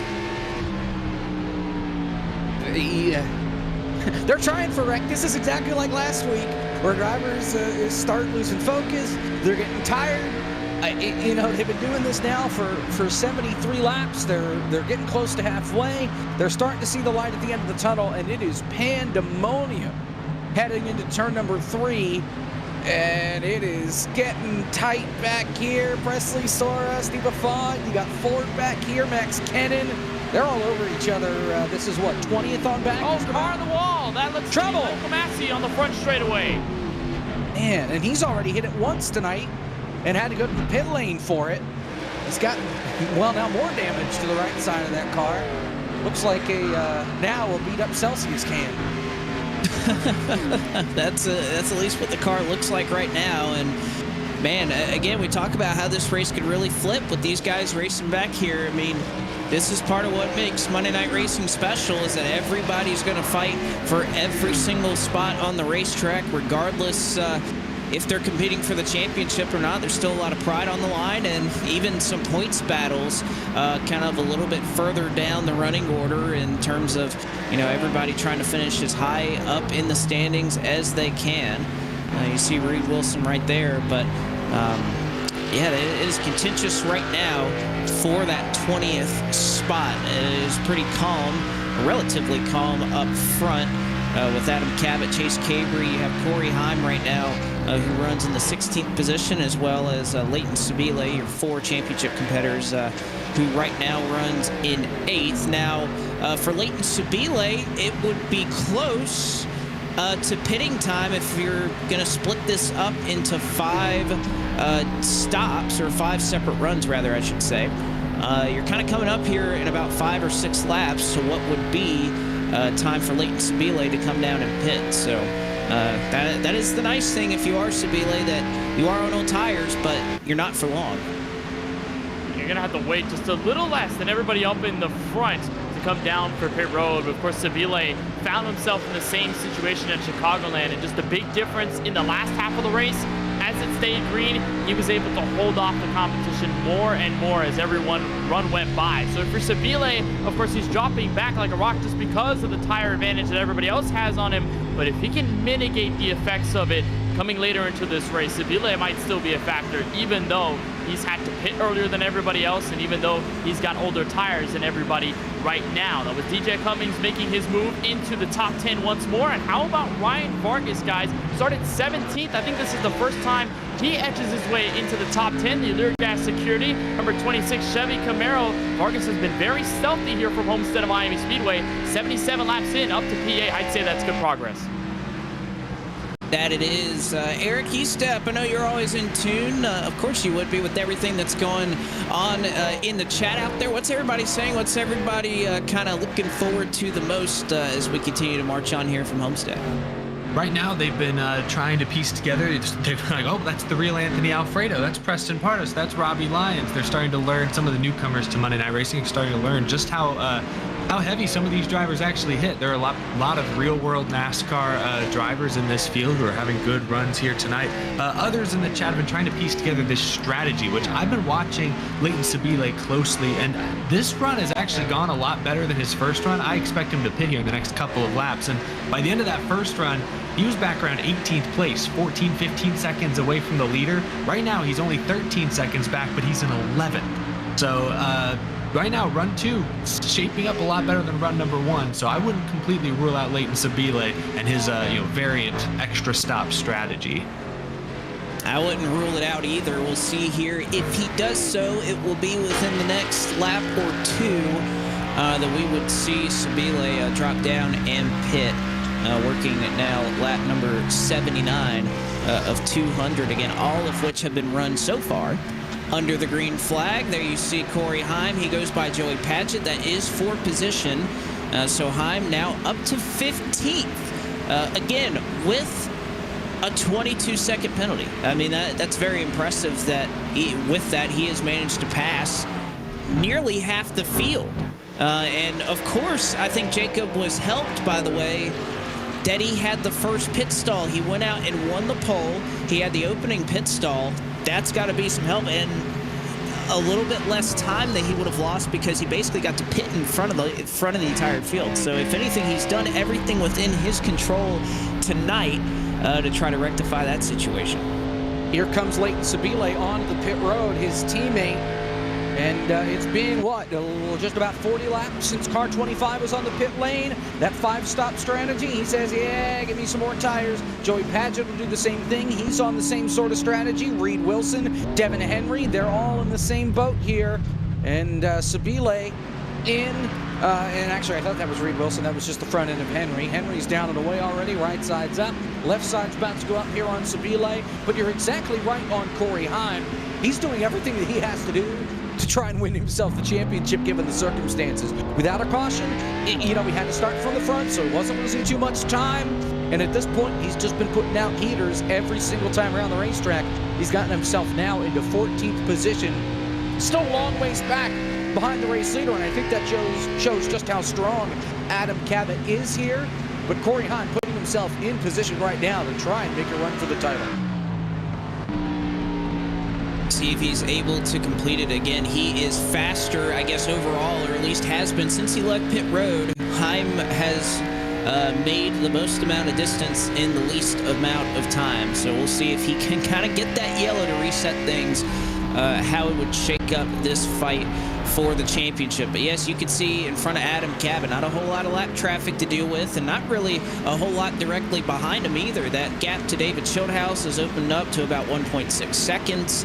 Shootout, Alfredo, Cabery, and James Bickford right now, your top 5. But no doubt about it right now, Adam Cabot has taken full advantage of the situation and has put it to good use. And as far as all your contenders up here, I mean, he has shown by far the most pace tonight. Employing the long run strategy, and Shieldhouse was catching up to him at first in the opening part of that run. But then lap after lap, Cabot puts a faster lap, shows how it's evens out or is a little bit slower. And then all of a sudden, Cabot now up to 2 seconds of the lead and a nice buffer back to Chase Cabery, 2 non-playoff drivers in the middle. There's a look at Ronnie Osborne now getting passed by Corey Heim. So Heim steps up to 13th again. It just cannot extend the absolute astonishment that we've seen out of Corey Heim here, being able to move up to the field so efficiently despite the penalty and having no caution flags to help him either. Also have a driver on pit road, that is the 66 of Reed Wilson. So the Team Joyride Toyota Supra going to come in. But I think Corey Heim, although he's made so much progress since the drop of the green, I think that toe-to-toe fight with Cabot is going to take a lot of work, because Cabot and Heim, despite being on 2 different places on the racetrack altogether, they've been the fastest and the most consistent over the long run. And in a long race, you need all of that. That you do. You can see Ford Martin making his way down to the bottom of the racetrack to try to get by some traffic. As far as the championship battle is concerned, we mentioned a couple laps ago, Leighton Sibille did come down and pit, and he is flying right now to the tune of 1.5 seconds faster per lap right now than your race leader. And you know, you guys mentioned it. This is exactly how everything played out last week at Chicagoland, that essentially the extra pit stop paid out because of how much time you make up on fresh tires. And the more that we continue to run green, obviously, if a caution were to come out, Sibille is a lap down, and this strategy would totally be thrown out the window.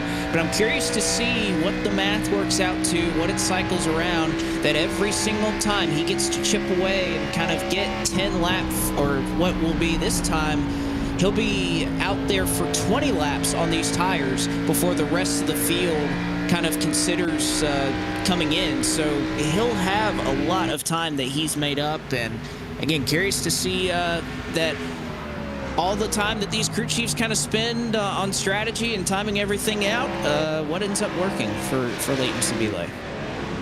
Well, and we talked about it, Blake, with Leighton in pre-race about what he's going to do. You know, whether he thought this would go caution-free like a week ago at Chicagoland, whether or not he thought that he would have a shot like he did at Chicagoland. And he seemed to indicate that they may be thinking along the same lines as far as strategy for tonight. And so far, things are going pretty well, but, you know, like I said, we're what, 11 laps from halfway?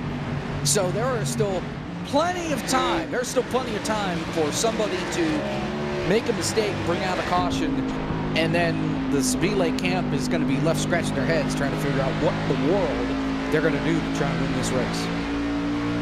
A lot of time for this to play out as we continue to march forward here at the Homestead-Miami Speedway. Blake McCandless, Eric Estep, Jacob Hitz, and Kenneth Bueno on the call with you tonight from the Homestead-Miami Speedway. So many different ways to take in this championship event tonight. You have obviously our broadcast right here. We are live on iRacing's Twitch channel as well as Eric Estep's YouTube channel. You have the watch party taking place with the Garage Guys and Darrell Waltrip that's happening over on Podium 2. And of course, if you look around Twitch a little bit, you'll find some drivers who are streaming in this race and giving you a look at their vantage point. Drivers like David Schildhouse, Anthony Alfredo, who's usually streaming on Monday Night Racing. I know Garrett Smithley would be, but he is not out there competing tonight. But so many different ways to try and take in this race, and we're happy to be bringing you this coverage here tonight. But Adam Cabot right now at the top of the heat right now, and doing so by quite a lot. Nearly 4 seconds is what he's opened up as we have one car on the outside wall off of turn 4. It is Josh Slate once again. That was directly in front of your race leader. And Cabot there probably had a little bit of a heart-stopping moment right there off of turn 4. Yeah, that is something that you do not want to see if you're well on ahead of the race lead and ahead of the championship. You see the 01 get into the outside wall at turn 2, Cabot right behind it, and then Slate running almost the outside wall in 3 and 4. He's looking at Cabot on the bottom. There's Slate in the wall again. The last thing you would pray for is that 01 And you do not want to see that 01 travel down the racetrack directly into you. Luckily, Slate keeps it off of the wall, keeps it off of Cabot, does a nice job of recollecting his Camaro, but just a little bit of a scare for Adam Cabot. And guys, it's only going to get worse if we stay green before these guys pit. If Cabot continues to find lap traffic over and over and over again, the scares might just get a little more often. And for Cabot, you need to maintain your composure as Anthony Alfredo has looked to pick up some speed on David Schildhouse. Might have a nice fight for second in a couple of laps. You know, these two friends have had a handful of battles and helped each other win races here in the Monday Night Racing Pro Series. So we'll see what the friendly gesture is this time. As boy, Alfredo, a lot of speed there through the center of 3 and 4, and he will look to take it to the inside of David Schildhouse. And again, a lot of respect between these two. I don't think Schildhouse is going to put up much of a fight, and there you see it. So Anthony Alfredo led a good portion of the early goings in this race and finds himself now back up to second. And really tough that for Alfredo this season that he is not competing for a championship. He can largely blame his internet provider more than himself. He was strong in the regular season, had so many issues loading into races and not being able to maintain a connection with the server for about a month. It plagued him, and that was enough to knock him completely out of playoff contention. Somebody who's always so strong here in the Monday Night Racing Pro Series. So tough sledding for Alfredo this season, but I'm sure he'll look to bounce back next time out in season 7. Yeah, and you know, he went from playoff contender to almost to outside the top 35 in points.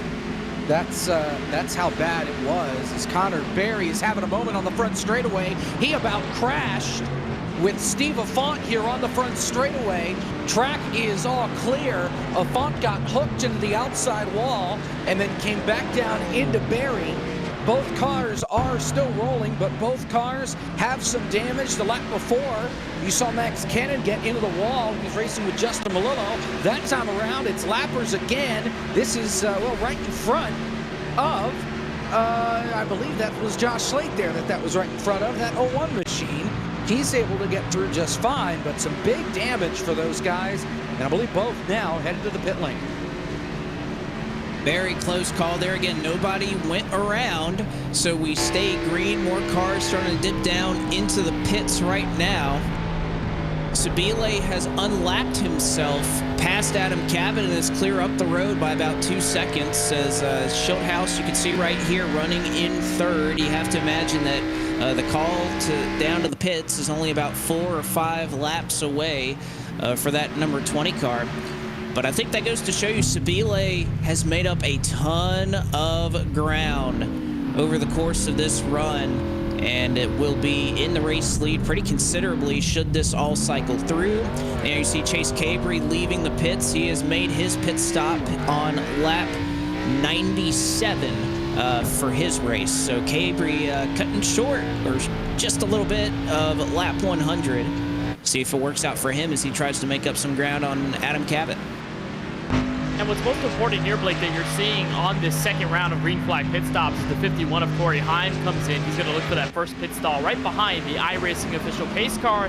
Is the difference now in decision? Last time around, we had more of a general consensus from the championship four, apart from Sibille, who had deviated from the regular plan, that Adam Cabot, Corey Heim, and Chase Cabery followed. Now, Cabot's in the race lead by about 4 seconds. Cabery just pitted. Heim now pits a lap later, so everybody now altering on their own different paths, and it's going to mean more interesting outcomes, Blake, by the time we cross now halfway at lap 100, and we'll be getting into the next couple of green flag stops to follow. The 17 will not look for the pit lane, so he's going to remain the only championship driver to stay out this long. We'll see if it pays off.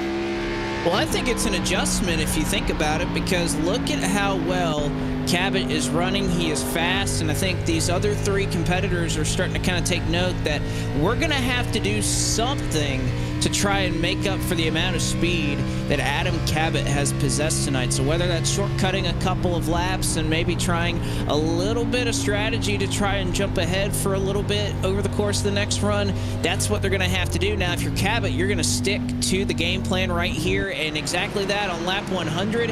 He's going to make his way down to the pits, no concern of speeding right there for Adam Cabot. Gets safely down to 50 miles an hour. And Cabot will start this round, or at least this cycle for him, on pit road. The rest of your championship 4 have already pitted. And in short order, you're going to see that number 25 car, as far as the championship battle is concerned, take the lead as Colin Fern takes the lead out on the racetrack. And just about everybody inside the top 5 there pitted. Fern, Olsen, Cummings. We saw them stay out a while ago at the start of this, so they'll stay out again here. But Alfredo, Billy Turner, Ryan Vargas, they're all on the pit lane. And I would expect Fern and Olsen here to stay out another 5 laps or so, maybe more. I would think DJ Cummings might be coming in here in a lap or 2 because of how long he's been out there. He's been out on those tires the 450 laps, so he's going to be looking for a way to get to the pit lane as soon as possible. But he's in a battle right now, actually, with Nick Olsen. Olsen just out in front of him here by about a tenth and a half or so. They make their way off turn 2, but I think DJ's probably going to be coming in this lap. Yeah, probably so. Again, Olsen on 6-lap fresher tires. He can probably push it just a little bit more on fuel right now than DJ Cummings. And actually, no, Olsen's going to pit and slow up this time. Or I thought he was. Oh, trouble! Cummings and Vargas slide off of turn 4, and they save it. That was nearly our first caution of the night.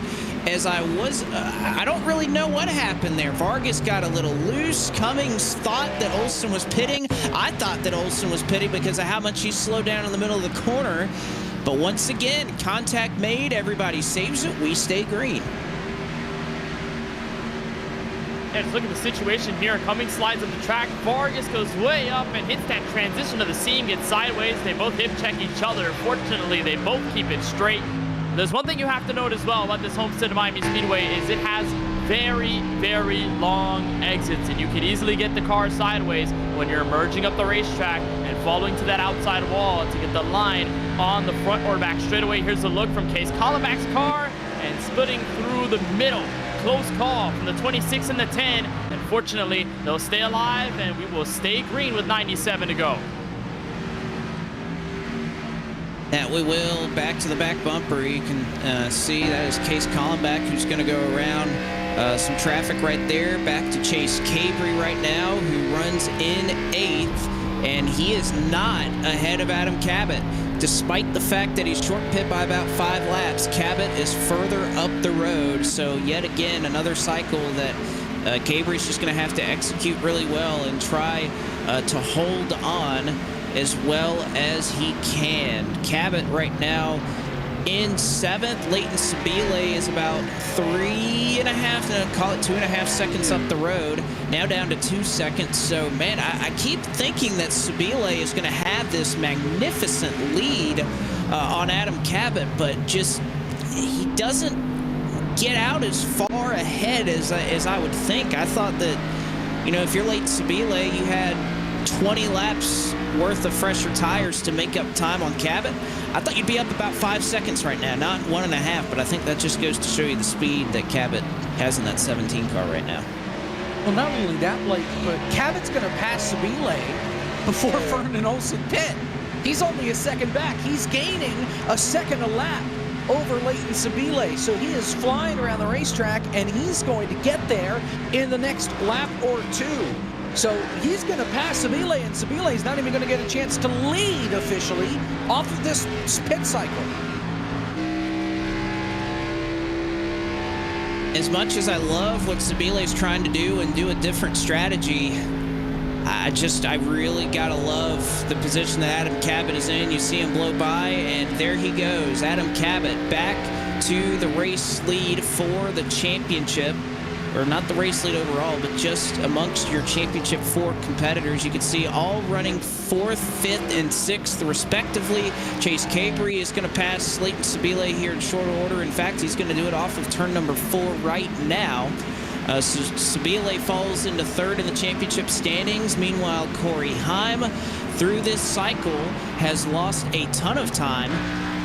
He is, well, actually, never mind. That is to Colin Fern, who is still the race leader. As far as Cabot is concerned, Corey Heim is 12 seconds behind Adam Cabot. So again, another huge net gain for Corey Heim. Now remember, he pit about 3 laps earlier, but Heim, I know we keep talking about the speed that Adam Cabot has, but I still think Corey Heim is if you take the amount of distance that he's covered since he left pit road and everybody else, Corey Heim has been the fastest car since then. Yeah, it has been impressive out of the driver of the 51 and the Marietta, Georgia native. I mean, this 51, despite all of the challenges and the obstacles, I mean, he knew the challenges going into the race. He knew the penalty was going to be assessed to him for a couple of days before he dropped the green flag, and Heim said, that doesn't matter. I don't care if there's a penalty assessed to me or not. I'm going to put up the fastest laps on the track. I'm going to show the championship for why I'm here, and Heim just needs, I think, that last little nudge in the right direction, a little break, a little situation that falls in his favor for him to officially catch up to guys like Cabery and like Adam Cabot for the championship lead. For now, we've been touting his speed. It's just track position has been the biggest problem here at Homestead. You take away track position, you put that in his favor. I think that 51 might just be toe-to-toe, if not faster, than the 17. You look on board with Sibille, who again falls into this free fall through the field, and it reminds me as well the situation he put himself in at Chicagoland for the win. I mean, we talked about it, it was in a truck, so you have a lot more dirty air, less power on the car, and at Chicagoland, a track that was very hard to pass on the inside. So Sibille was able to use all of that, wager that to his advantage. Now that's all been ripped away. So Sibille has been falling short on this strategy, and it's hurting him dearly. He's going to have to change it or get a caution if he wants to have a break to get him into the championship lead. And full disclosure on what was the reasoning for that penalty. So back at Chicagoland, Leighton Sibille obviously went on to win the race. As Leighton mentioned in his pre-race comments, he and Corey Heim, obviously teammates in this race and in this series. When Corey Heim last week experienced internet issues, of course, he had already transferred in to the Championship 4 by virtue of a win in the previous round. He went out onto the racetrack several laps down, and it was deemed that he was assessed a penalty because of battling with this driver right here, David Shootout, who was trying to run down Leighton Sibille. Now, Shootout completely out of the playoffs, but was still competing for a race win.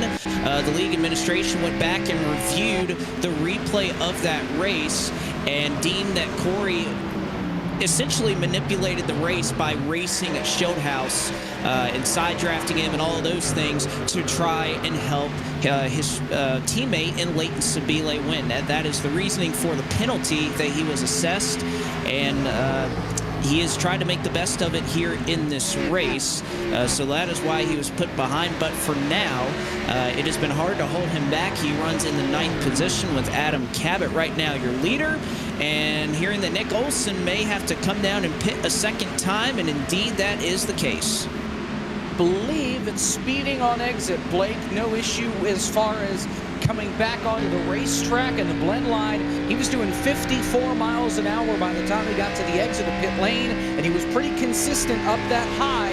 He has to pull into the box now, and he's going to have to sit there and think about his life choices for the next 40 seconds, I believe, is the penalty before Nick Olson can go back out onto the racetrack. And Nick Olson, barring any cautions, his shot is over. He gets, a 16-second stop, and he is down and away. So Olson will get back on the racetrack again. He's got a lot of time to make up. You wonder if in a race like this, he would just kind of call it quits, but he is not a quitter. He is going to come back out on the racetrack and continue to make some laps, albeit that he would, I think, cycle through to 2 laps down when it's all said and done. You see James Bickford battling right behind Will Rogers right now. It's a battle for 7th and 8th out on the racetrack. Bickford's finding himself in a couple of battles amongst the top 10. You can see on the edge of your frame right there, Corey Heim at the top of it. Heim has entered the top 10. He is running in 9th. Yeah, great progression from the 51. He should catch up to the likes of Sibille here soon. And of course, James Bickford and Will Rogers, who have been putting up great battles over the last couple of runs, and Rogers and Bickford just very consistent here. Rogers, a previous champion at M&R back in Season 2, the Maui, Hawaii native, and also, by the way, a member of the Hog Tamers team. So let's say if Heim catches up to these guys, Rogers might just give them a little freebie, say, hey, you can go by, I won't fight you too hard. I know you're in the championship Ford, so there may just be a situation with that. They're going to try and get around Presley Sora for 5th. Car in the outside wall, up ahead of the road. I believe that might be Ronnie Osmer in the 55. Never mind, that's Joshua Slate. The next battle here is Sora falls back. I think the P7.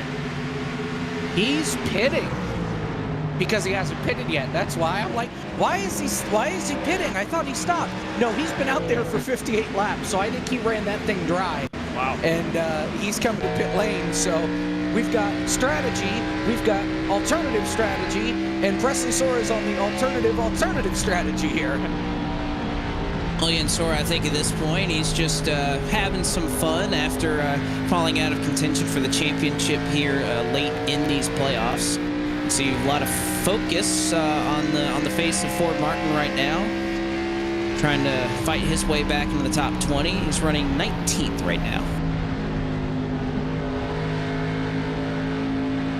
It's a nice Crypto Autosport trio here. 16th, 17th, and 18th. DJ Cummings, Matt Stolnick, Ford Martin. These drivers obviously great friends with each other off of the track. And Ford Martin, Stolnick, Cummings among some of the founders of this series. So kind of cool. All three of them lined up. I'm sure that's going to be a screenshot by the time we wave the checkered flag here from Homestead-Miami. All three of them running in contention with one another. Obviously, DJ Cummings the fastest out of the three. He's been one of the most consistent out of the group and putting himself in the top 10 as we look back on board with James Bickford, and still not letting up on the 7 and Will Rogers. We might see them go side by side, but Rogers could also be slowing Bickford down to get with Corey Heim. And Corey Heim is not too far behind. It's roughly a second and a half to these guys. With lap traffic, with the way these guys have been running so far, Heim might just catch up and put himself into the top 5 after all. Might be able to do just that. Boy, this is a good battle right here. Will Rogers, James Bickford, toe-to-toe right here, right in lockstep with each other. Not a lot of separation between these two. You can see just behind them. A little bit of lap traffic coming into play. 80 laps to go here from Homestead-Miami. First 120 laps, all under the green flag, and Leighton Sibille is pitting once again here, Jacob. It's been 41 laps, so now's the time. Joey Patchett, who pitted with him that last time they were on the pit lane, he is going to stay out for one more lap. But Leighton Sibille on the pit lane. This is stop 3 of 5, so he's going to have 2 more to make it to the end of the race. I don't know. This strategy seems to be splitting apart at the seams the more this race stays green. Well, you think about it, everybody else is going to pit one more time. You'd imagine that Sibille pitting now, he cannot make it to the end, 80 laps on fuel. So you'd think he'll pit around lap 160. Now, he may make up some time in that, but everybody else, Cabot and the like, they only have one more pit stop to go. So as much as I was intrigued by it, the math just hasn't worked out where Sibille's been able to make up a ton of time making these 40-lap runs over everybody else who's able to hold on to their tires, 10 laps longer every single run and be able to make it work. Eric, I know 78 laps to go, but the great thing about this week is that Daytona is just around the corner. Are you doing anything fun? I know I saw you there at Daytona last year, but anything good planned for Out of the Groove and whatnot approaching Daytona this weekend? Kind of, sort of.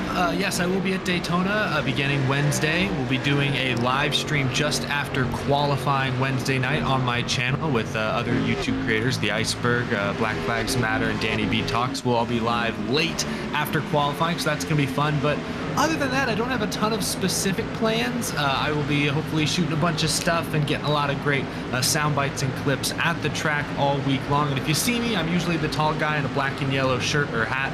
I encourage all the viewers, fans out there to come say hi, talk a little racing. It'll only be my second Daytona 500 ever, so I'm still kind of a new with this whole thing. Yeah, I'm so still last season was your first? It was, and it was so great. I had to, I feel like I got to go back now every year until the end of time. There's nothing else quite like it. So I'm excited to be out there, hopefully see a bunch of fans as well. And I want to chime in real quick on some of this pit strategy. I don't love where Leighton Sibille is at, but I will say this.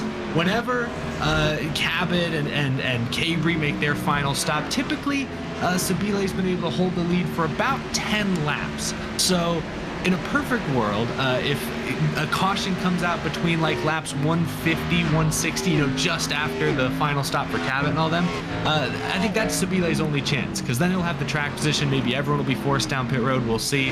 I think that's his one shot. So keep an eye out with about 40 to 50 to go. That's when Sibille, I think, is going to be calling for debris, yelling about rain, whatever the case may be. Yeah, you're exactly right, Eric. It's going to be lap 150, which would be in 25 laps. So, yeah, with anywhere between 50 and 45 to go, if Sibille can get a caution somewhere in that time frame or around that window, he'll look like a genius. But as far as us going all the way through to the end without a caution, at this point, I don't see how the math works out to where he'll cycle through and stay ahead of Adam Cabot. But again, that's why they run the race and why he elected to try something, especially after that first run where he was really struggling. But yes, that window is open, but it's also kind of closed in a way, because if you get a caution right now, he's going to be a lap down and have a lot of traffic that he's going to have to go around to get back on the lead lap. Lately, Cabot, not quite as strong as he has been. At least Alfredo, the last couple of laps, has kind of been running him down. It's been about a 3-second gap. Oh, boy, that is tight there versus Sibille, though. You can watch him go to work right now. And, boy, he is threading the needle right there in the middle 3 wide. At 25, making it work, though. Everybody clearing out the way. Parting C's, that's pretty scary when you're in the middle 3 wide, diving for turn 3 at over 185 miles an hour. Sibille able to clear that, but I think it's just because Cabot was forcing some lap traffic. At one point, he was 3 wide with the likes of, I believe, Matt Stallneck and Ford Martin coming out of turn 4. And if there's one thing to note, Blake, about racing lap traffic, the worst place to reach them is at the exit of a corner, because you're trying to find momentum off of it. All the lap cars are obviously slower than you, and if you catch up to them, a wrong exit can slow you down drastically. So now Cabot's starting to get back into the rhythm. Instead of 35.3, Anthony Alfredo at the cross of the stripe, now 35.37, a little bit slower, but roughly around the same pace. So I think it's just Cabot running into lap traffic, and as soon as it starts to get more populous, it's going to get worse, and that's where it's really going to test Cabot, and it might help Corey Heim if he stays consistent enough. I was wondering, Ford said something right there as he was on our screen. He said something over the public chat. I couldn't quite make out what it was.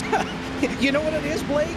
He's so bored out there. He set this race up. He wants a caution. Wow. Oh, no. I think that's the deal. I didn't see anybody wreck. Well, he also did just go a lap down. So, I think he would be the lucky dog right now. Which, yeah, of course, if you're in the lucky dog position, of course you're going to want a caution. I mean, it's not just Ford. That's anybody that's in that situation. It's still pretty funny, though. I'll be honest. It's a little funny to see Ford Martin. He's watched this race go green. Lap 131, he wants the caution. And it will spice things up.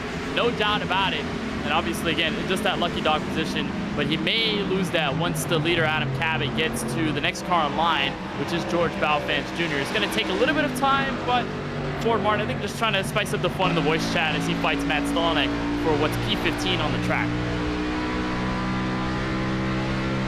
See Justin Melillo right here riding along.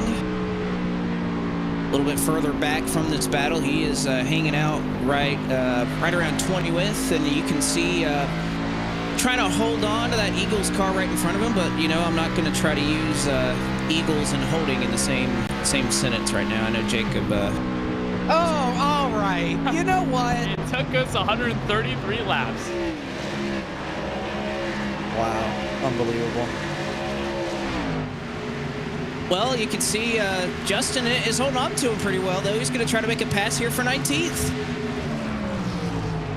And going to look under the 13 here, turn 3. A little bit of a tough entry, though. He's going to slide up the track. I think it may be good enough to get around Sexton. Indeed, it will. So a nice move here by the 53 of Melillo. That should get him into 19th on the racetrack. And also good news for Melillo. A couple of days ago, finished 5th in the Podium 500 this past weekend. So I think Melillo riding that high just a little bit. It was great to see that 53 out on track at Daytona and looking well at the moment. I think the next car in line is Robbie Lyons, but a little while before he gets there, he's going to get around David Schildhouse on fresh tires, and Schildhouse is P3 on the track. So Melillo will look to try and unlap himself this time by and follow in the same suit as Stallneck, Ford Martin, all the other guys.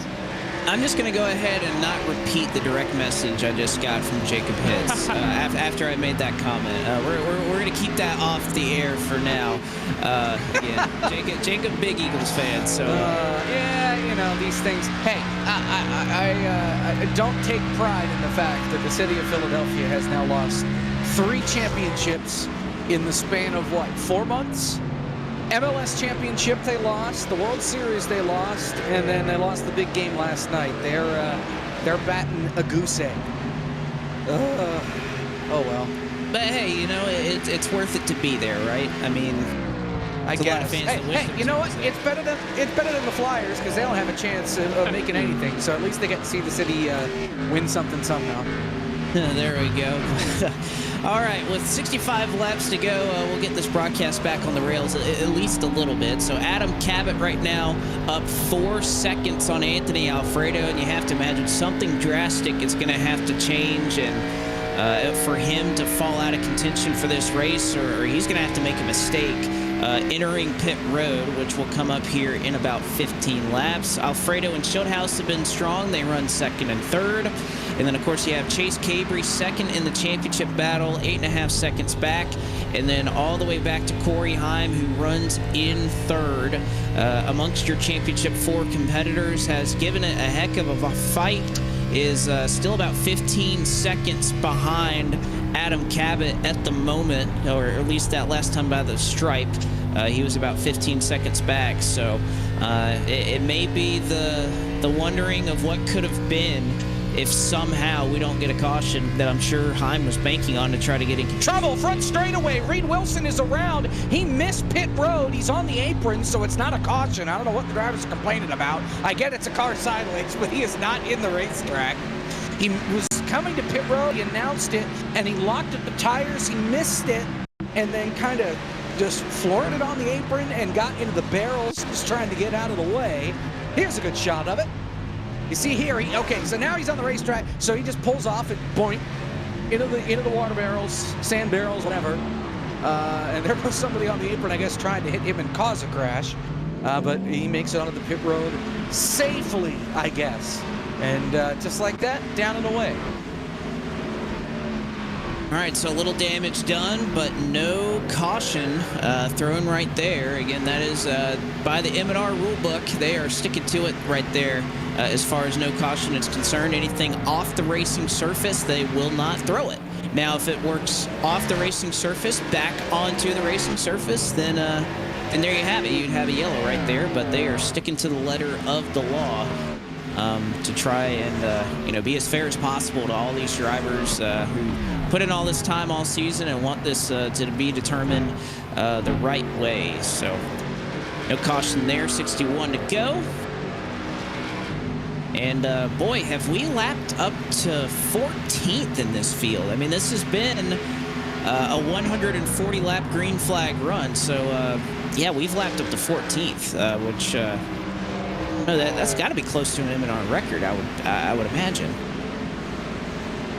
And we also had a lot of drivers a lap down last week at Chicagoland, and it was also 14 drivers that made it on the lead lap to the checker. The last one on the lead lap at the time was Nick Olson.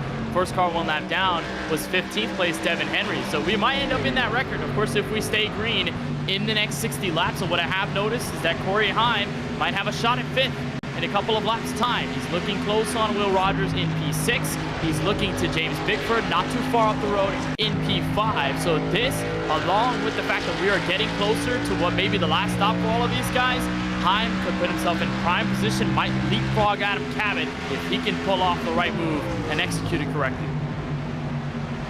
See if he can do just that. Heim now backing up and may almost be able to crack the top 5 if he can improve a couple of positions. He's pulled up to the back of James Bickford and Will Rogers. Again, continuing his impressive drive from the tail end of the field, and now Corey Heim is up to 6th. But he's still 14 seconds behind Adam Cabot. Yes. that's the downside here, is that he is still long ways away from catching up to the race leader. So a caution would help him out tremendously. Especially right now, you would put them in a window where you pit here. You're not going to be able to make it to the end. You're probably going to have to pit maybe with 20 to go if you want to split the remainder of the race, 20 or 30 to go. But I would think that some drivers would take that over going green the rest of the way. But to see. Honestly, the way I'm thinking of approaching this, if you're Adam Cabot, you are so far ahead of everybody in terms of who you're racing. I mean, if you're Adam Cabot, you're not worried about Cabery or Heim. And speaking of Chase Cabery is down on the pits. So Cabery going to try to short pit this a little bit. He's going to try to go about 57 laps to the end. So Cabery here just throwing one of his final cards in to see if it works. So Chase Cabery down and on pit road to try and make up some time. Yeah, you can't blame him either. The 39 has been trying different things all night long from the first 2 pit stops in this race, and he understands he's so far behind Adam Cabot, can't keep up with him on raw, long green flag run pace, so why not try and pit here, maybe save some fuel a little bit while you're at it. And the 39 of Cabery going to put his last hand out the window and see if he can get to the championship lead. Here's a big pivotal pass that could happen. What's going to be for 4th, Corey Heim, potentially looking to the inside of James Bickford. Going to have a lap car right behind him. That is the 77, Glendale, Arizona's own Devin Henry. Here comes Corey Heim, peeking to the bottom. Entrance turn 3. He'll have it, but he'll get the door shut. Bickford will hold him off for an extra lap.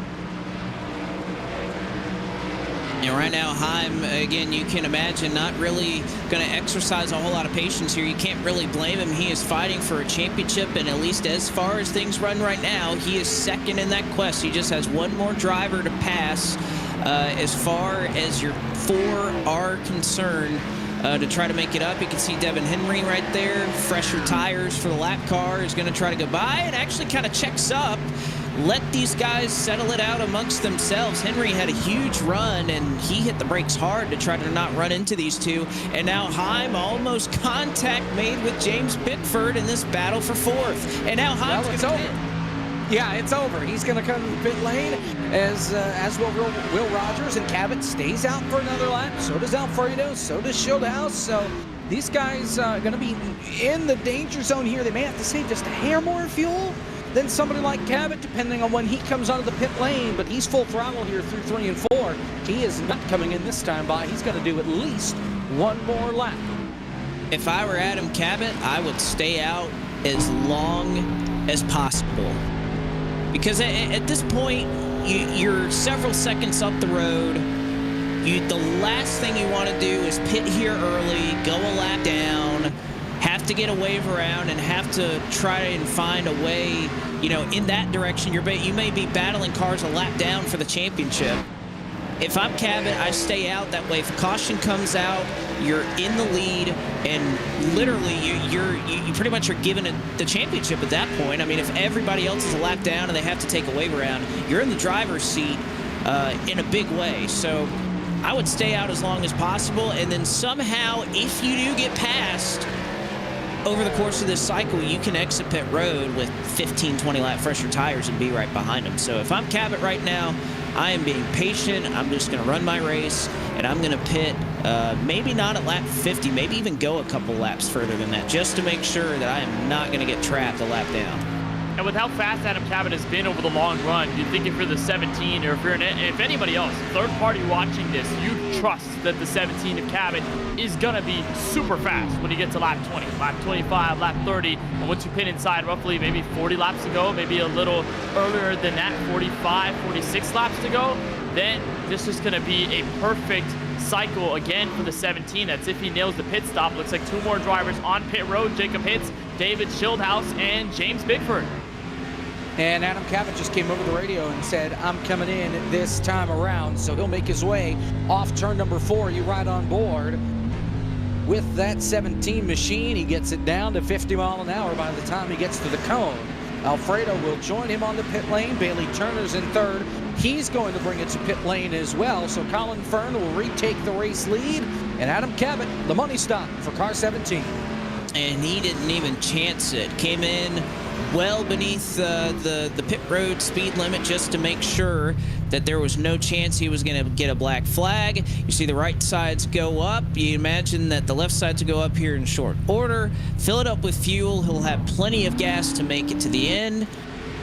And we'll see where he cycles out. He'll leave pit road.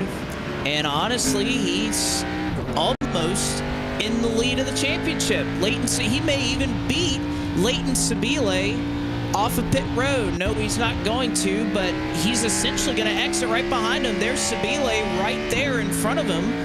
Yeah, in the edge of your frame. So Sibille has to pit one more time. And yet, after all of that, after pitting early, that is how good that Cabot has been. He is right there, and actually, yeah, it took him 2 corners to pass Sibille, who still has one more time to pit. And that's just the magic of 30-lap pressure tires here at Homestead-Miami Speedway. It takes that little bit for the 17 to get around the 25. It's going to be a little tougher here, 7 laps of a difference to Chase Cabery, who's now 1.5 seconds up ahead the road. So with 49 laps to go, Cabery could put up a solid defense here. He has a chance at least to do that. And it's not that big of an advantage for Cabot either. So the 39, I think you might like this call here, pitting early, adjusting the right way, and just doing all that you can to get in front of the 17. Even if it doesn't end up the case, by the time the checkered flag waves, you know you tried, you know you did something different, and you know you put yourself in the best position possible. So Cabery with a nice call, the Florida native, they're going to hold on to third. DJ Cummings and Colin Fern still yet to pit. Well, you'd have to imagine that he is going to make life as difficult as possible for Adam Cabot to try and make his way by that 39, and again, has every right to do it. He is battling for a championship, and this is pretty much his last bullet in the holster, if you want to call it that. I mean, this is going to be it, and Cabot is going to have the advantage of having fresh tires. He can go low, he can go high, he can pretty much go wherever he wants. And Chase Cabery pretty much just has to deny him any sort of point. But, I mean, golly, you can look and see it right there. He made up nearly half a second in 1 and 2. I mean, this may not be a close battle. And Nick Olson and Corey Heim going at it. Heim booted him out of the way in turn 3 that last time by. He was holding him up. Keep in mind that 24, he is a lap down because of his speeding excursion on his last pit stop. Heim did not take kindly, he was holding him up. So Heim gave him the boot out of the way, and Olson said something, Heim said something, Olson said something back, and now both of them effectively have duct tape over their mouths for the rest of the race because Josh Mendoza muted their chat. So we won't be hearing for car 51 or car 24 the rest of the race. Hey, you know what? If I'm Corey Heim right there, I would do the same thing. If you're that much faster, I'm battling for a championship. So long, see you later. If you're mad, you can get me back later. But I would have done the same thing if I was Corey Heim. And here is the battle for the championship, and it may just end before we even start looking at it. Adam Cabot passes Chase Cabery with relative ease on the top side of 1 and 2, and with 45 laps to go, Adam Cabot has once again resumed the race lead. That is a textbook pass by the 17 of Adam Cabot. Went to the outside, didn't force the hand all too much. And the 39 raced to him respectfully, and Cabery going to fall to second in the championship, and Cabot with free reign to try and run away as we cross the line for 44 laps to go from Homestead-Miami. Remember, there are still 2 drivers that have yet to pit, and now I think one, DJ Cummings, has found his way in as Colin Fern is going to stay out. But Cabot, all he has to do is just put this last 10 together like he's been doing all race long and just pray a yellow flag won't fly. Yep, that's it right now. If you're Cabot, you're not even worried about Colin Fern right now. To him, Colin Fern doesn't exist. You just see that car right behind you and Chase Cabery in your rearview mirror, and that is it. So right now, you're pulling away. You got fresh tires. If you're Adam Cabot, you are sitting pretty. But of course, again, guys, this is Monday Night Racing. It is never this simple that we're just going to go green and everything is going to settle out and play in Cabot's favor. We've seen time and time again how these races get flipped on their head in an instant. So Cabot has put himself in championship winning position.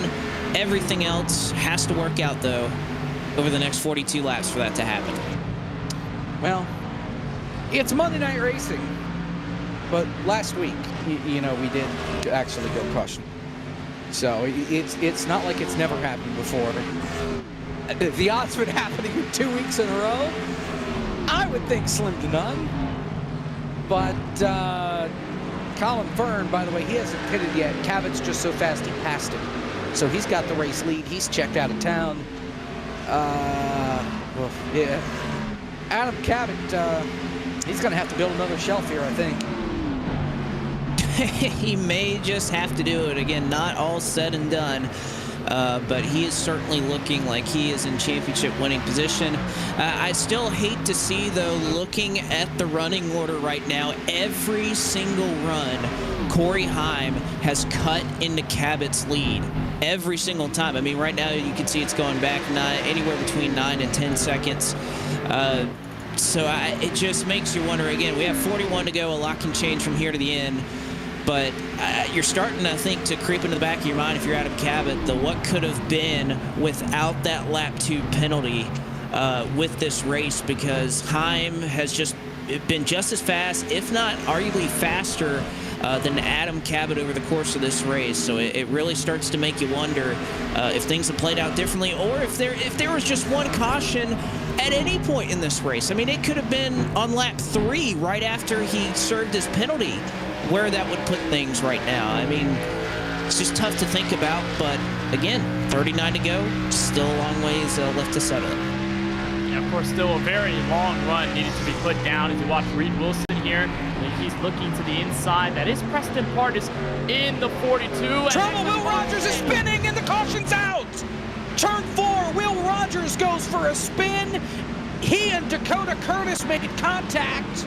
Curtis, multiple laps down, he turned across Will Rogers' nose as Rogers was entering the corner. And Rogers could not hold on to that number 7 Toyota. The contact already happening there. And the caution is out. And Adam Cabot, hold on. Hold the parades. Hold everything. This thing's not done yet. Will Rogers, you can see right there, spins and is not able to collect it after contact with the 31 car. I'm even trying to see Dakota Curtis. Yeah, Dakota Curtis. So is not listed as the 31. But yeah, that is why we continue to watch. It is not over until it is over. And for the first time, we went caution-free 167 laps. We just went caution-free for almost the same length of time here. So over 300 laps of green flag racing here in M&R. We are back under caution, and boy, does this bring a whole host of new players right into the spotlight now. Jacob, correct me if I'm wrong, how many tires do these guys have left? 2, I believe? All right. Yeah, so everybody not named, Yeah, okay, remember, Sibille, Sibille hasn't stopped yet. Sora actually has an extra set over everybody, and so does Colin Fern. Those guys have 3 sets left. Everybody else has 2. So after this, everybody's going to have one more set, which we may have another caution since everybody's going to be bunched up. I know who you are, Colin Fern and Leighton Sibille. They're going to have 2 sets down in the pits, and we have ourselves a race now because all 4 championship drivers are going to be in contention. And interesting that Will Rogers stayed out. He's your race leader. But Cabot wins the race off the pit lane, then Alfredo, Cabery, Fern, Heim. So outside of Alfredo, your top 4, the first 5 off the pit lane. Oh boy, a lot of things have changed here at the front of the field, and it seemed like it was maybe going to be a walk-away win for Adam Cabot, but not so here in the Grid Rival M&R Championship at Homestead-Miami. We have a race on our hands, ladies and gentlemen, and Eric, I'm sure the chat was going pretty crazy when that caution came out. Yeah, definitely. The chat blew up. Business has picked up indeed, DC322. There's a lot of great racing going on throughout that long run. But now, I mean, you just said it, the championship 4 are all going to be under a blanket on equal tires for this restart. This plays perfectly into Corey Heim's hands. He's been slowly but surely inching his way up the leaderboard, but really not closing the gap to Adam Cabot so much. This caution did that work for him. So now Heim in the top 5. Leighton Sibille, we saw how great he was at the beginning of this race on a short run, and it's going to be 30 some odd laps to go. Going to have to take care of his stuff a little better, but now he's back in business. This race has completely changed here in the final stages, Blake. And the thing is, I think you can make a case for any of them. I mean, we got 36 to go right now. It's going to be 35. And we talked about Leighton Sibille and the struggles he had on the long run. He was one of the fastest short run cars running the top side. And it's maybe a run that's short enough that he can make that work without running his tires off. And then you have Corey Heim right now. He starts in 5th, so he is right back in this thing. Chase Cabery is also on the inside, I believe. And oh boy, does this really change everything, Kenneth? It just evened the playing field 150% because it looked like it was lean toward that 17 and lopsided against the 51 of Corey Heim. Now that's completely leveled out. The bubble's right in the middle.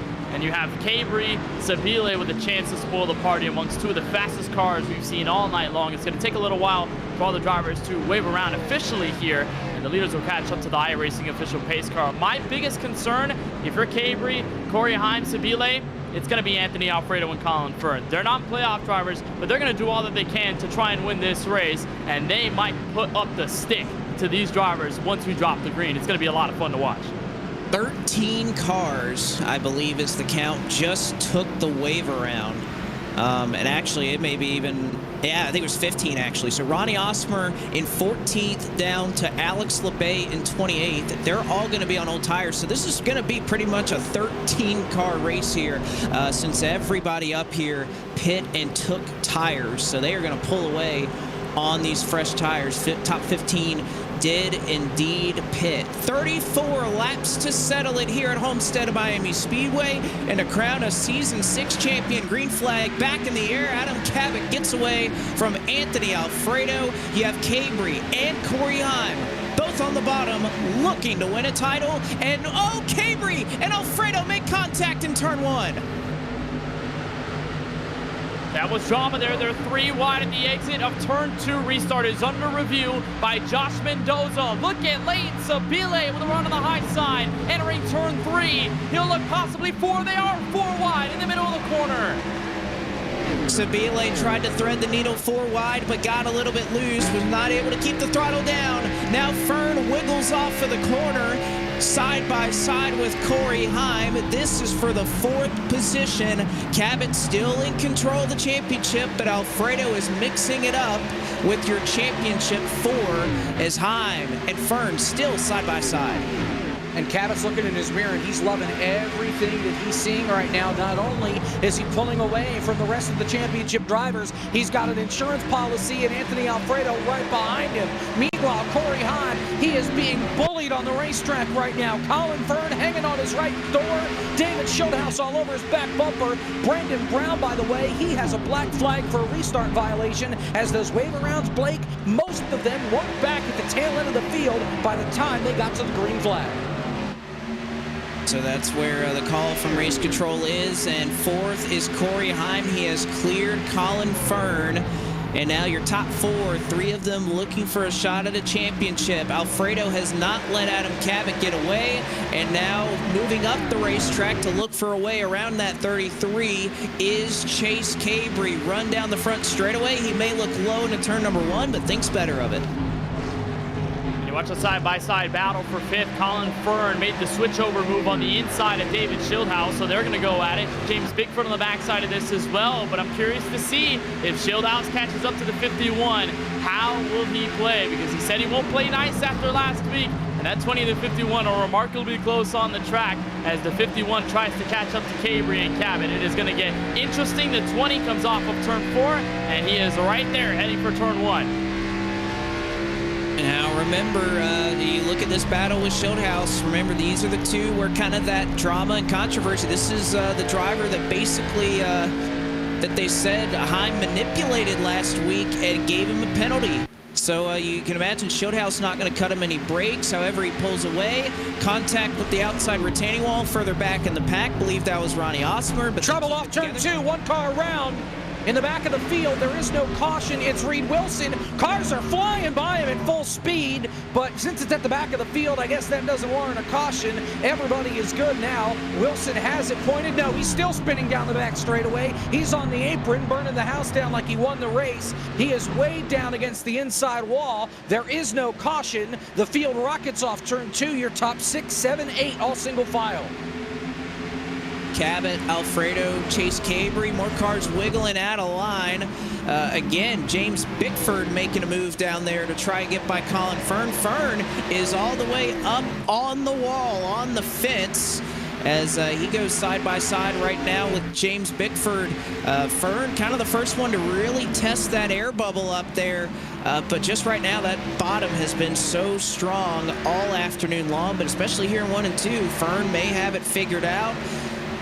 But just able to hang on to the outside of James Bickford for now. Yeah, nice pass there. Good defense from Fern there to hold on for P6, and you continue to watch your top 3 all within about less than half a second. 0.3 of a second from Adam Cabot back to Chase Cabery in third, and even then almost a full second before you get to fourth place Corey Heim. So these drivers have not let the 17 run away, but I'm sure this is part of the plan. 27 laps to go. This has been Cabot's approach all night up until this point. It's just hang in there the first 10 or so laps. Then that's when you start to pull away once you get to that threshold. At this point, he hasn't crossed it, but as they're getting around Brandon Brown, and as they make more laps on the track, that distance might just become more apparent. Well, the problem for Chase Cabery is he's matching Adam Cabot, but he has a buffer in between and Anthony Alfredo. He has not been able to make up any ground to try and get by Alfredo for the time being. And then Cabot, I mean, Cabot's just been cool, calm, hasn't let this situation affect him at all.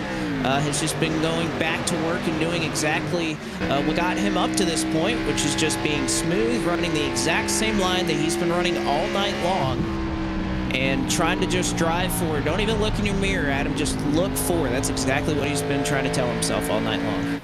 Well, and we're at the point now, Blake, where you have to consider if a caution is to come out, whether or not you decide to come back onto the pit lane, because everybody up here still has one more set of tires. We're at 25 laps to go. About 10 of these laps have been under green. I would think that you would want to come down on the pit road and get some fresh tires. Some guys may choose to just do 2 tires, or a really funky strategy. And you also have Colin Fern. You know he's going to want to pit because he has 2 sets down in the pits. So, you know, if another caution were to come out, he could go down a 3rd time, since there were so few cars on the lead lap. Now it's going to be a little bit harder since there are 28 on the lead lap.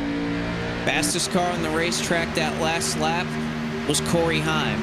There you see Leighton Sibille. He's still stuck in a battle with Colin Fern. This is for 7th. And Sibille, despite all the short-run prowess he showed early on in the night, has really struggled to try to get by these cars. Fern is pinching him down for all he is worth. He is not giving up. And, oh, no, Corey Heim just blinked out for a second. He may be experiencing some connection issues. Oh, this will be a problem, and that's the thing that plagued him at Chicagoland. But it wasn't really a concern because he had already been locked into the championship 4. If it happens right here, right now, 23 laps to go, that is going to be an absolute shunt to what's been an uphill fight since the drop of the green flag. And that last time by, book it. Corey Heim, faster, 34.416. Adam Cabot at a 34.467. Cabery at a 34.495. So Heim is catching, and I think with the buffer here, 22 laps to go, going to be left once they cross the stripe. Big moment for Heim. He just needs that internet to stay put. That he does, and like you mentioned, he's been the fastest in the top 4 these last couple of laps. Barely, but it is still significant enough to warrant a mention. That time, yep, once again, Heim time in the top 4. Fastest driver up here at the front was Corey Heim once again, and you could see that he's running a different line than everybody else. He's running the very bottom. Everybody else is running right in that first seam. I got to think that, you know, that little bit of clean air that you could get there, Jacob, is helping out Corey Heim quite significantly. Both ends of the racetrack, he's running just a little bit lower than everybody else.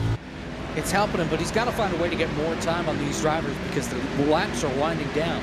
21 to go here at the start-finish line, and he's still 0.8 of a second behind the race leader. So he's trying to find any way he can. That last time by, it was actually Alfredo and Cabery that were faster. Heim was 3rd fastest, and then Cabot was the 4th fastest out of your top 4. Anthony Alfredo is right on the back bumper of Adam Cabot, and I mean, if you're Cabot, you want to keep this position, but the one thing about being side by side and being side drafted and everything, it's going to slow both of you down. How does Cabot approach this battle for Alfredo, knowing that it may be a battle on the racetrack, but that is not the battle that he is trying to win? Yeah, that's definitely going to be interesting, is if the 33 gets around the 17, how Cabot approaches it, and whether he starts to enter panic mode, because he's been in a calm, collected state all race up until this point. If he gets past for that position, although it's not for the championship, that puts him a little closer to Chase Cabery and Corey Heim. So he has to adjust a lot more than he would have to the entire race up until this point. So now with 20 laps to go, I think that might be clouding your mind a little bit if you're that 17. Trouble! Presley Sora, Ronnie Osmer. They saved it. Colin Fern also got involved, and once again, it's going into turn number 3. Presley Sora, the car that gets turned around by Colin Fern. Ronnie Osmer got in the back of Joey Padgett as well. You'll see it very similar to the first caution flag. Just contact going into the corner. Fern says he didn't mean to get into him, just wrong place, wrong time. Vargas slips by on the outside. You see the 83 and 55 get a piece right there as well, and that's got to be the caution right there, just because here comes the rest of the field. Presley Sora not happy at all over the radio. Well, if you were saying that Fern said he didn't mean to get into him, I mean, he kind of just rode his back bumper all the way from out of turn 2 into the middle of 3 and 4. So I can see where maybe Presley Sora may not be as believing of that call right there. Now, this is going to be interesting here. 18 laps to go. This is the last set of tires for most of your championship 4, and Leighton Sibille has stayed out.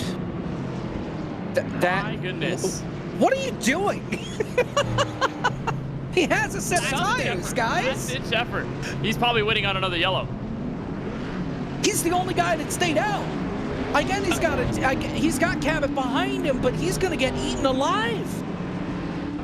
He's going to get eaten alive, but if he has one set of tires left and nobody else does, maybe he thinks that's his only chance. You got to think if, you know, he was running, he was losing time, he was 3 seconds back. His play right here would be to get a caution with 6 or 7 to go, but then you're restarting back in 25th, so, hey, he's trying something here, you know? And he's keeping a bunch of cars behind him from getting the wave around. That's another thing he's doing. But he's going to restart with somebody next to him. who has fresher tires. So he is not going to hang on for very long. And that's going to hurt Chase Cabery, I think, the most here on the restart, because Sibille is going to be most likely inside row 1. Cabot and Heim won't be having this problem because they'll be on the outside, so they can clear him by the time they get out of turn 2. But Cabery's 5th, so he's going to be on the inside, stuck behind Anthony Alfredo. So if Sibille has a sluggish start, Alfredo is forced to check up or just make a dire maneuver. Cabery's going to get faulted on that. He's going to be on the short end of the stick. So for Cabery, this is a tough situation you're in, watching a car all up in front, just trying all that he can to stay out and hold on to the championship lead. It may cost Cabery a shot at the title too.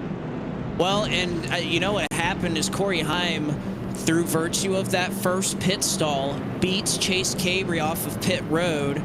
And it's with what you just mentioned, Kenneth. It's almost a double whammy, because not only does he pass Cabery, he doesn't have to restart on the inside line, where you imagine that Sibille on old tires, he could spin them. He's just not going to get going nearly as fast as Adam Cabot is on the top side.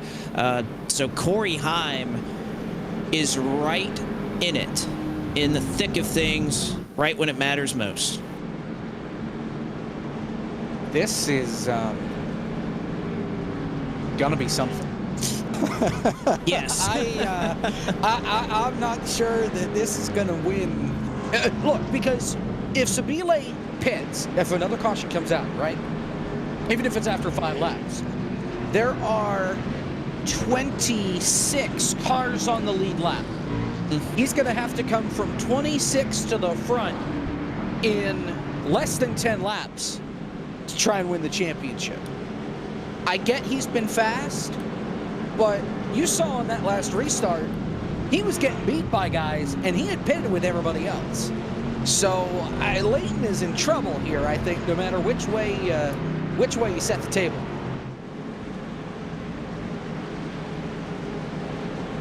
All right, well, we will take a moment to catch our breath here, because I imagine we're going to be out of it here in the next 15 laps. The sun has set, and we are 15, or what's going to be 15 laps away from deciding a champion when we get the green flag. Leighton Sibille is your race leader, but he is on 20 lap older tires than the rest of the field. Cabot and Heim on the outside, and then Chase Cabery on the inside of row number 3 has to find a way around both Anthony Alfredo and Leighton Sibille to try to get back in this championship fight. Pace car is off. Field works into the hands of the Tough Go Chevrolet on the bottom side. Green flag is out.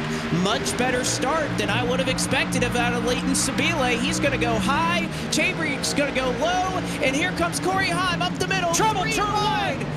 Paget gets jumped by Presley Sora. Big crash in turn 1. Paget threw a big block on Sora. Sora said, I don't think so, and he flat out ran him over going into turn number 1, and 6-7 cars are littered in turn 1 as a result, as Leighton Sibille holds on to the lead in the mad dash to turn 2. And Corey Heim, who threw it up the middle 3 wide at the last timing line when the caution was thrown, was ahead of both Chase Cabery and Adam Cabot, as Cabot went way up the racetrack. So Corey Heim is now your championship leader. And well, no, he's green. Wow, he's behind Sibille, but yeah.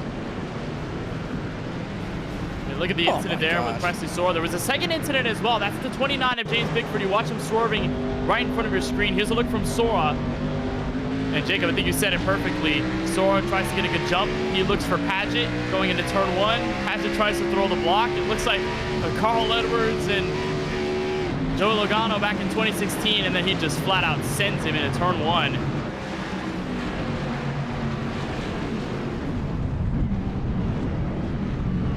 And then up in front, Bickford got sideways and then got into Will Rogers and then packed up a couple of other drivers too. That is a massive crash, and again, interesting decisions being made there with the championship on the line. Of course, everybody back there not really a factor in it. But that goes to show you these guys want those spots, even if they're not a part of it. But boy, does it have implications here. And I misspoke, of course. Corey Heim's the leader of everybody on fresh tires, I guess. I mean, technically, Sibille is still your leader. Right. But honestly, I think that's worst case scenario for Sibille. You would have rather that gone green for about 10 or 15 laps and then you pit? Not I mean... It's a teammate. It's a teammate behind you. Now, whether or not Corey abides by that, I don't know. Because remember, Sibille said, you know, I'm going to still race him hard. And that if I can't get there, I want to ensure that Corey Heim can get the championship. Now, some people may rule that as problematic based off of what Heim did last week. But we'll see how this works here because they're both going to be lined up on the bottom of the racetrack on this restart.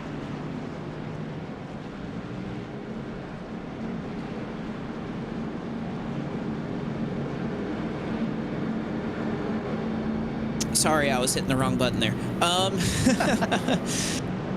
So the rest of the field, you can see many of them coming off of pit road again. That was a huge crash, so a lot of drivers having to fix damage after that one. The lights are still on.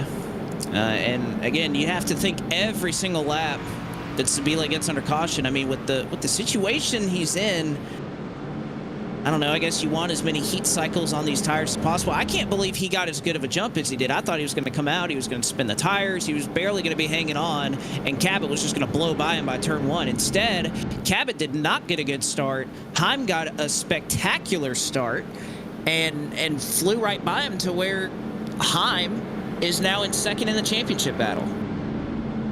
I think it helps with the restart zone as well. You think about that little margin or the white lines, the Geico restart zone where Sibille could smoothly hop on the gas pedal, not spin the rear tires and be fine, have a decent lead before he gets to turn 1. Then he braces for impact, which he was about to do before they crashed into the first corner.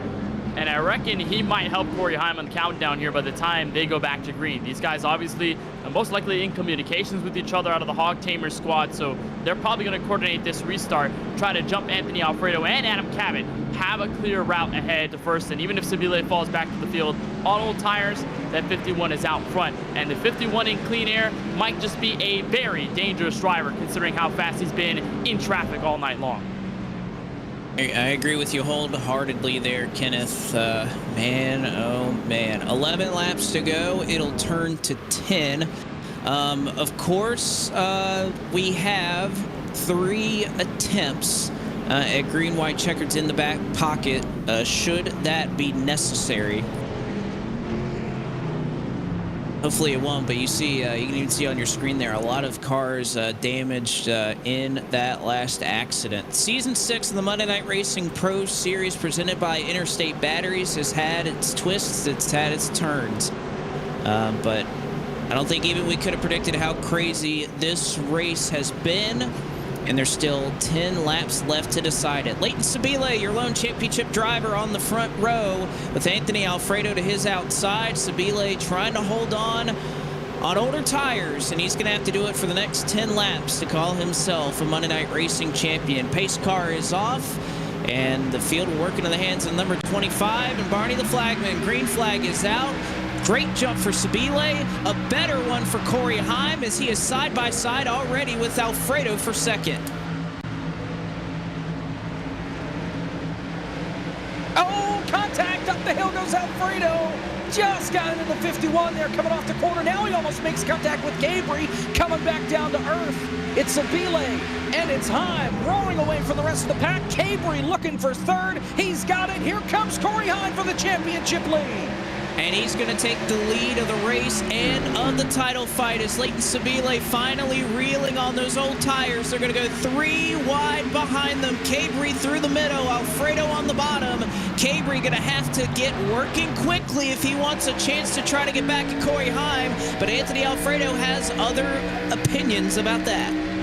He's going to hold up the 49, and guess what? The 17 has just thread the needle between the 25 and the 20. Caution flag is out. More trouble. Presley Sora involved.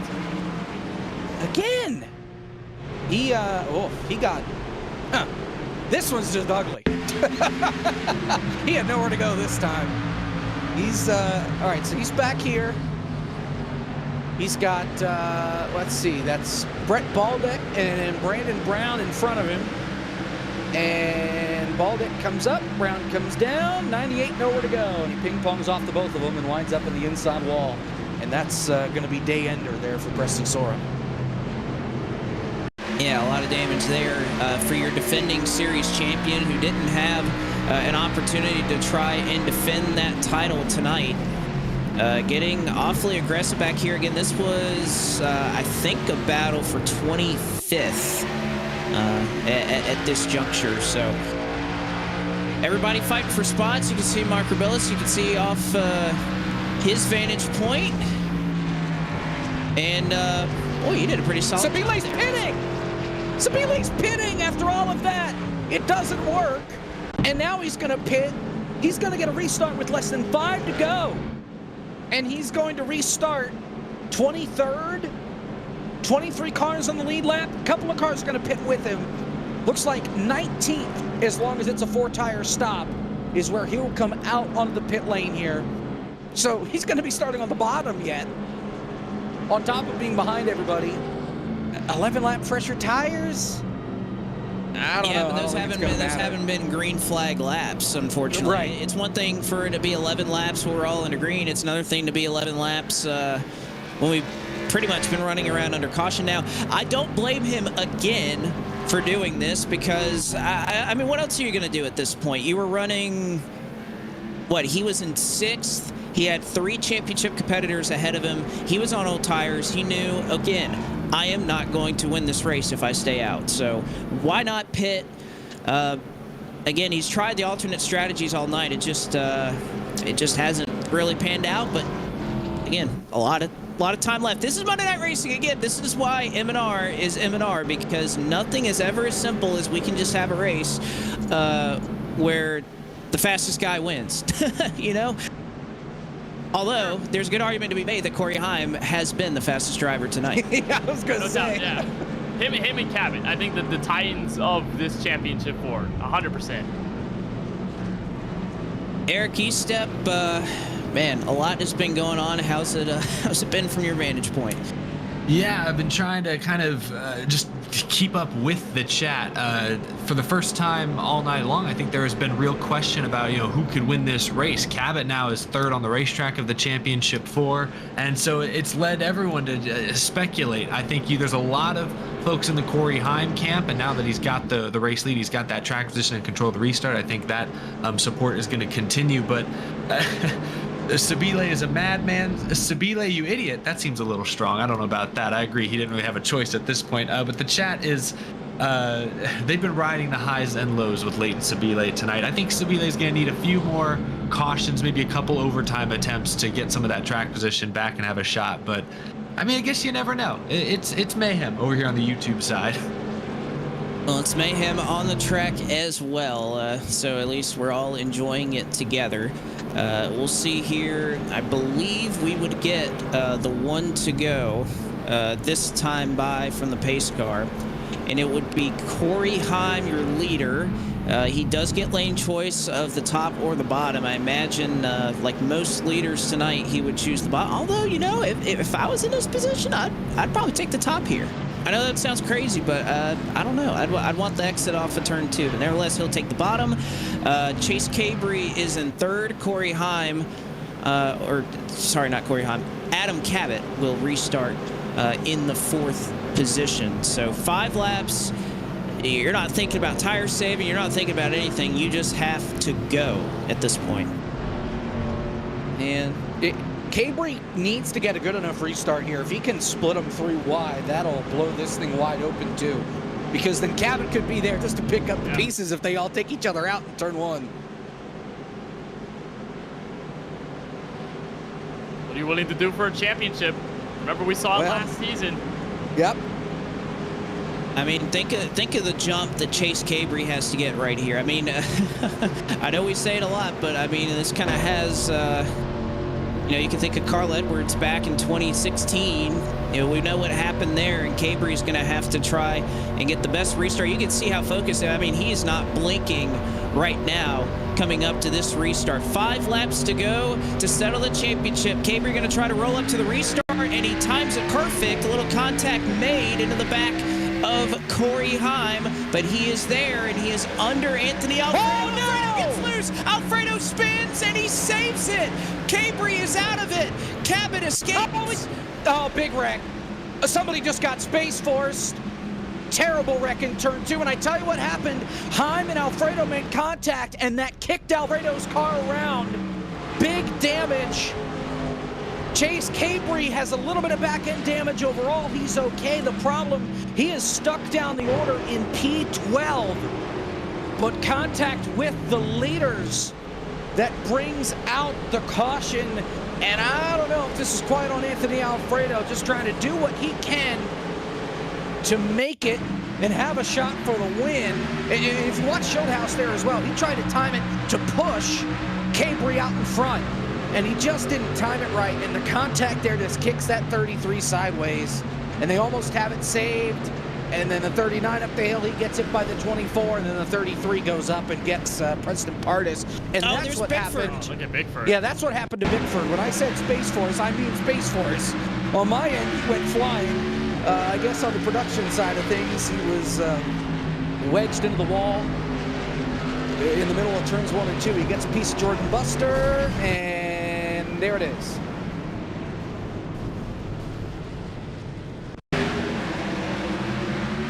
Yeah, Bigford looked to be really slow. He maybe had a little bit of damage right there. He indeed did. He was well off the pace. But I think Cabot got clear for second, and indeed he did. So Cabot and Heim will have your front row. Cabery is back in the 12th position. You'd have to imagine that he might be out of it. And Leighton Sibille is 10th on the outside, but with fresher tires than everybody. Now, of course, green, white, checkered. Not sure how much that's going to help him at this point, but at least right now, it is a 2-horse pony show at the dog races right now between Corey Heim and Adam Cabot. A setup for the ages, guys. 51 and 17, the two fastest cars who haven't seen each other on track, by the way. They've really never been near each other all night long, just because of the pit cycles and because of also how far Adam Cabot has been ahead of the field. Now this is really the moment where they are side by side, they're even with each other, and no outside forces separating the two. It's now just mano-a-mano, a straight up duel, and a green-white checkered, our first attempt at it. By the way, we're talking about the origin of that penalty for this week from Corey Heim. Guess who's lining up right behind Corey Heim? David Shieldhouse. Of course.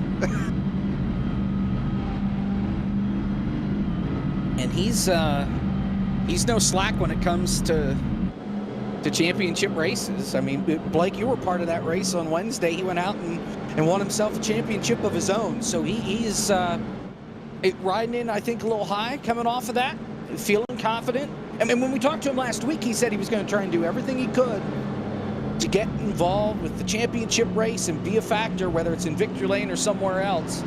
And right now, the Core Season 5 champ sitting in P3. I wouldn't blame him here if he takes a shot at the 51. You know, it's a long 8 months until Season 7 comes around. That is the case. We'll see. Which, by the way, who won that Core Championship race? Just want to. David Shieldhouse. For those of you that didn't see, he was putting merch out. No. I said who won the race, Jacob. Yeah, you were. I believe you did, and I was at least kind enough to mention you winning that race coming to the line. But now, here's the thing: another lap, and Shieldhouse would have blown by you like you were standing still because of the tire strat. But you won. You won that race, second win of the year. You actually won here. Yeah, sure enough did at Homestead-Miami right here. But, all right. Anyways, back to this race right here. 3 to go. This will be our first attempt. When we get the green flag, it'll change to 2 to go. And we are going into overtime. We are on lap 201. This is, I think, one of the longest races mileage-wise in Monday Night Racing history.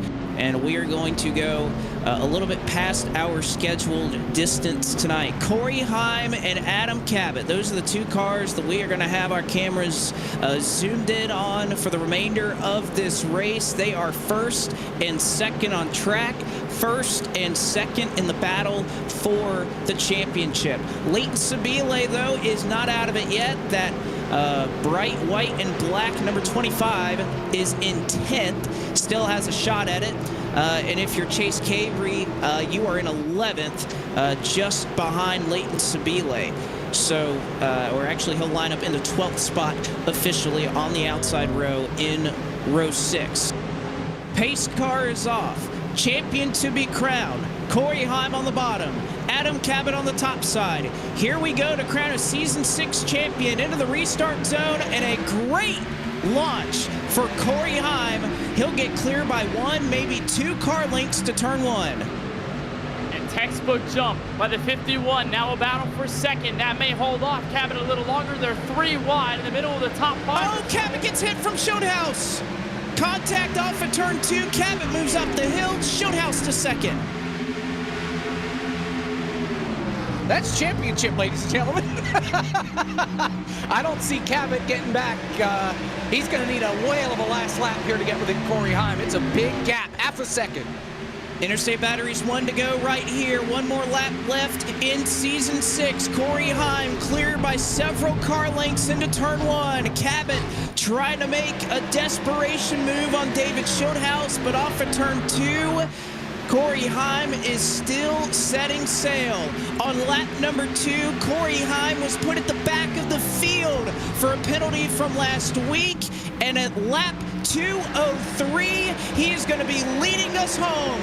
Corey Heim, off of turn number 4 for the final time, is your Season 6 Monday Night Racing champion.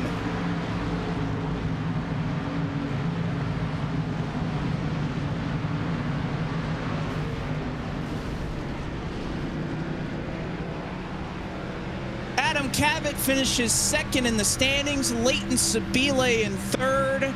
Chase Cabery finishes 4th. And when we had that caution with about 45 laps to go, we knew it would change everything. Adam Cabot looked to be in the driver's seat, but Corey Heim and the EPI Toyota looked to have other plans, and there they are, the teammates on the front straightaways. I'm sure Corey Heim is going to burn it down here.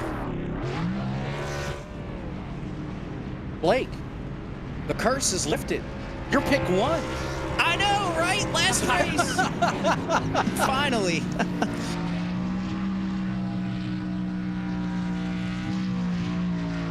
Man, what a drive from Heim, who again needed a break tonight. He had the speed.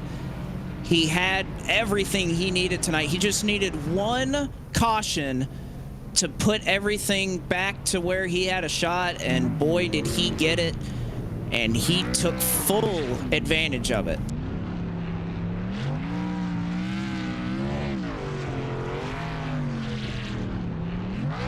Adam Cabot, his bid for a second championship will have to wait until Season 7. And Leighton Sibille, his Cinderella story, his Cinderella run to the championship comes to an end. And Chase Cabery, who you could see say has likely had one of the best seasons, one of the most consistent seasons, unfortunately gets wrapped up there late and will finish in 4th. But the Grid Rival M&R Season 6 Championship is still rolling on here from Homestead-Miami Speedway. We will catch up with your Season 6 champion here in short order, but we will be right back with post-race coverage of the M&R Championship. This is an interstate battery. More pros trust this than any other out there. Yeah, more pros. More. Even more pros. Keep going. Moss. Look, we're going to run out of time before we run out of pros who like interstate. I mean, we'll run out of time before we even run out of left-handed pros who knit. These pros are everywhere, which means so is this battery. Right around the corner, up the street. Everywhere. Interstate batteries. Outrageously dependable.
frontstretch.com, providing up-to-date news, analysis, and commentary on all the latest in the world of motorsports.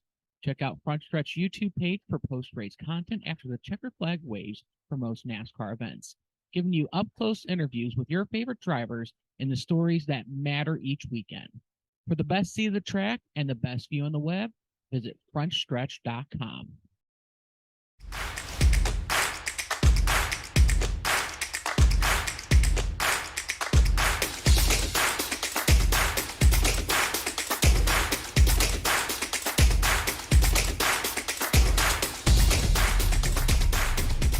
Visit our website at toughgoflooring.com. Get the edge on your competition with P8 Performance Gummies. Formulated specifically for gamers and the esports industry, we packed our gummies with all the good stuff, including ingredients that are clinically proven to help tired eyes, improve reaction times, and help suppress computer vision syndrome. Take your focus and endurance to the next level and try P8 gummies today. Now available at procelerate.com. Plus, if you're mad about gaming, we're looking to partner with influencers just like you. Drop us a line at support at procelerate.com to see if you qualify to try our gummies for free. It's officially game on with all new P8 gummies. Back with you here from Homestead-Miami Speedway. Corey Heim is your Season 6 champion. David Schotthaus finishes in second, a non-championship competitor. Adam Cabot, his bid for a second championship will have to wait. He finishes in third. Bailey Turner fourth. Colin Fern in fifth. Leighton Sibille finishes third, but sixth overall here tonight. Seventh, Ryan Vargas, George Belfans Jr. Eighth, Robbie Lyons and Chase Cabery, your final championship competitor. Round out your top 10, Kenneth. Max Kennan closes the season from Homestead-Miami in P11. Preston Partis P Money in the 42 ends up in 12th. Joey Padgett in the 83 is 13th. 14th will go to the 47 of Jordan Buster. And then to wrap up your top 15, Mark Gavillas, driver who started 37th on the grid, so a nice move up through the field for that Toyota Supra. 16th will go to Ford Martin. 17th will be Case Collenbach. 18th to Justin Malillo in his Traction.GG Ford. Gary Sexton and Nick Olson, the final two in the top 20. 21st belongs to Matt Stolnick tonight. DJ Cummings 22nd. Devin Henry 23rd. Henry on back, finishing a lap down. Brandon Brown 24th. Brett Baldick 25th. Connor Berry finishes 26th. Dakota Curtis 27th. Michael Massey 28th. Will Rogers finishes in the 29th position, and Anthony Alfredo, after getting involved in his incident, I believe he just parked the car, he finishes in 30th, 5 laps down. 31st was James Bickford. Ronnie Osmer 32nd. Steve Affont finished in 33rd tonight. 34th was Presley Sora. Alex LeBay 35th. Reed Wilson, Joshua Slate, and Stephen Ellis round out your 38-car field here tonight at Homestead-Miami Speedway. As we catch up with one very happy driver, the 20-year-old out of Marietta, Georgia, is your Season 6 champion. And boy, Corey, did you have to do it the hard way tonight. Yeah, no doubt. From pitting on the first lap, that was a huge penalty for me. But we made up I think 10 seconds. So at the end of the day, I feel like we were the best car. I mean, if we started on the pole like I qualified, I feel like I would have had a 10-second lead, if not more, before that last caution came out. So did a lot of prep work, and a really big thank you to Michael Conti, Tyler Payne at Race CPI, Elite Performance Industries, Leighton and Will and Monin, everyone at the Hog Tamers. Just huge thank you to them. Really, really fun race tonight. That combination was really fun. Kind of learned a lot throughout the week about how to race this, racetrack. And, typically I'm not very good at Homestead, but did some studying and paid off. Oh, that it certainly did, but I know you have a lot to look forward to even in the next couple of days. You get to go out to Daytona. You get to start your full-time NASCAR Camping World Truck Series season. You won that series last season, but just how much are you looking forward to going down to Daytona in a couple of days? Yeah, I'm pumped. I mean, as soon as the race was over, my mind was on that, and it was honestly, leading up to this race, that's kind of what I'm thinking about. This is a fun league for me. I have a lot of fun, but that's, obviously the ultimate goal for me, and doing a lot of preparation for that race as well, and hopefully we can have the same result. All right, Corey. Well, we'll be rooting for you again. Congratulations on winning the Season 6 championship in Monday Night Racing, joining a great list of champions. Congratulations. You definitely did earn it tonight. All right, I appreciate it. Thank you. That is your Season 6 champion in Corey Heim, who does it in dramatic fashion late in the going. And, oh, man, did he have a fantastic drive this season. Unfortunately, the other end of that was Adam Cabot, guys. Here with the 17 of Adam Cabot, finishes third on the racetrack, second in the Monday Night Racing Pro Series presented by Interstate Batteries Championship. Here from Homestead-Miami, I think plain and simple, first of all, Adam, what are your thoughts right now? Normally I'm one to take the high road and look at the positives. And the positives are, I think everyone who watched that race knows who deserved to be the champion. The negatives are, I apologize to Ford, Gary, Matt, everyone who pours their heart and soul into this league because they don't deserve it. But, fact of the matter is Corey Heim and his team decided to manipulate the race again after they manipulated it last week. So I told them this was going to happen. I think we all knew that caution was coming. I think we all knew who was going to cause it. And lo and behold, it happened. So, I was still looking forward to the challenge of holding Corey and all those guys off, even with the caution that we all knew Will Rogers was going to cause. But, unfortunately, just the timing of the caution got me because apparently we couldn't make it past turn 1 for whatever reason on that restart. So I went high to build a good run off the corner. And, literally Corey just got like a fender ahead of me when I was going to get the run off. And that's when the caution came out. So definitely unfortunate circumstances there. But, I'm holding my head high. I know I did everything I needed to do, leading the championship by 9 seconds. Can't thank Atlas Hair Products enough for sponsoring me, Connor Horn for being on the box, keeping me calm, keeping me updated on where everyone else is and running a perfect strategy. Bailey Turner, Gary Sexton, amazing teammates all season long. I'm sure I hope Corey really can enjoy this championship. I doubt he'll be as satisfied as I was when I won mine fair and square, one up against David 2 years ago. So, I always say you got to control what you can control in racing, and I can't control what other people decide to do, and I can't control. I talked to Ford, and I understand his side of things from last week, and I put more blame on Corey and his team than I do the admins, but at some point something needs to be done, and I don't really know what else there is to say. It was did everything I needed to do and just didn't work out. So maybe we'll come back next season. We'll have to see.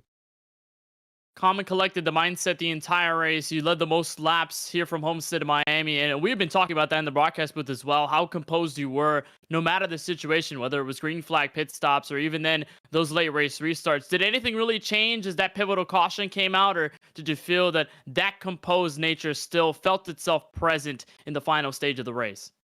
Yeah, like I said, I was genuinely looking forward to the challenge because I wasn't surprised by it. Like I said, I knew it was coming. So yeah, I kind of just had a smirk on my face and was like, all right, fine, we'll go get it the hard way. And, unfortunately, just didn't even have a chance because the rest of the field just decided that, battling for 30th was more important than whatever we had going on up front here. So, when you're restarting behind someone and you only got 2 laps to do something in a nighttime track with cool temps and dirty air and fresh tires, you can be the ghost of Dale Earnhardt. There's nothing you could do about that. So, I don't know. Did everything I needed to do. Just wasn't enough. So, that's all there is to it.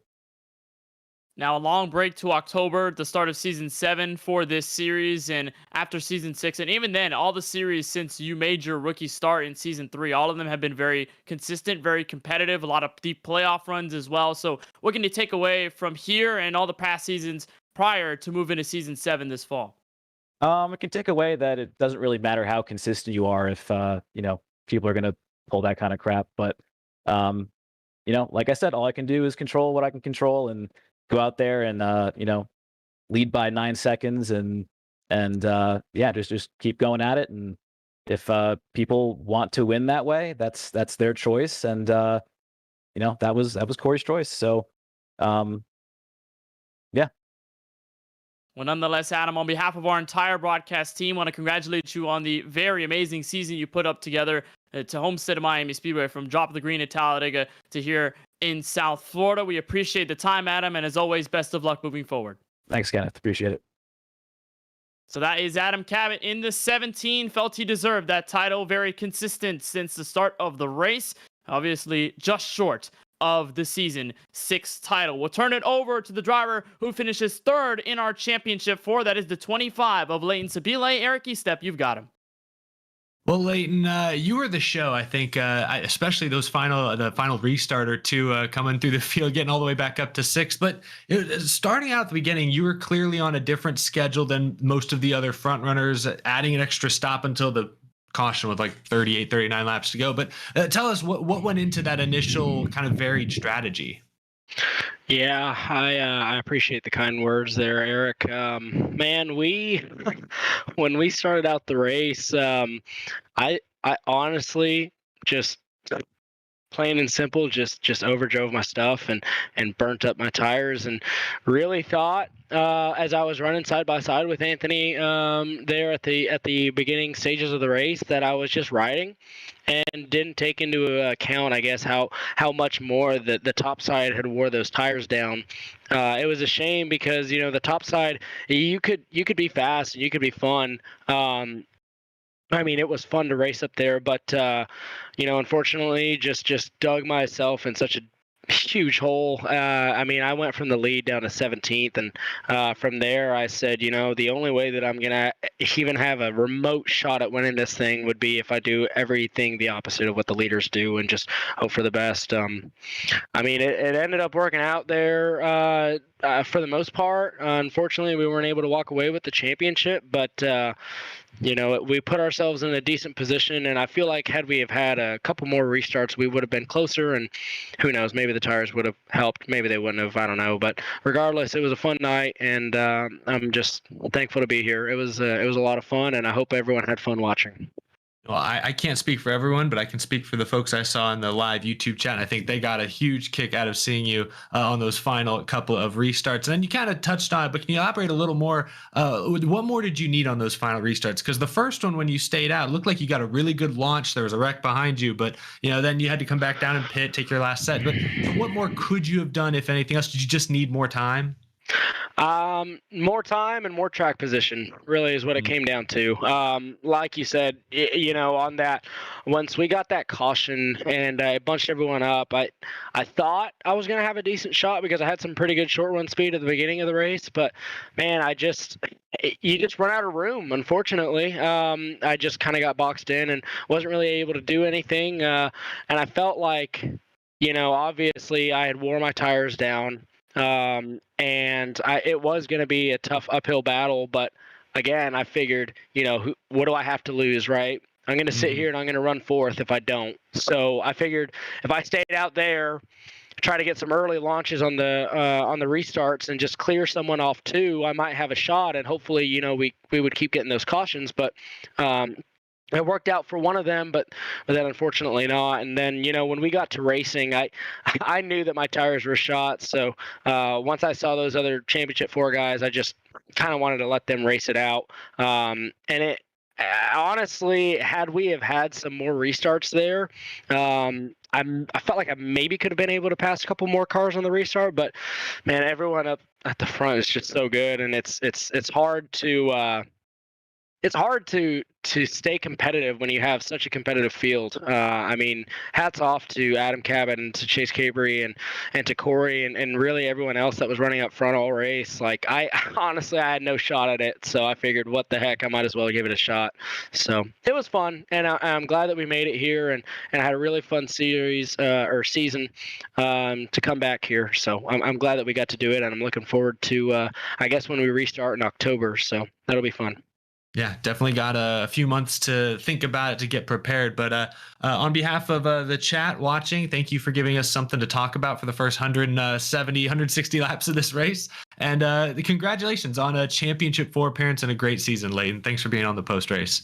Yeah, no worries. Thanks, Eric. I appreciate it. Again, thanks to everyone at Toughco Flooring for their support of myself and of the league, and to Ford Martin and everyone who helps put this show on. I mean, I can't wait to go back and kind of watch those last few restarts there. There was a bunch of fun, and I hope everyone else had fun. And like I said, here we go.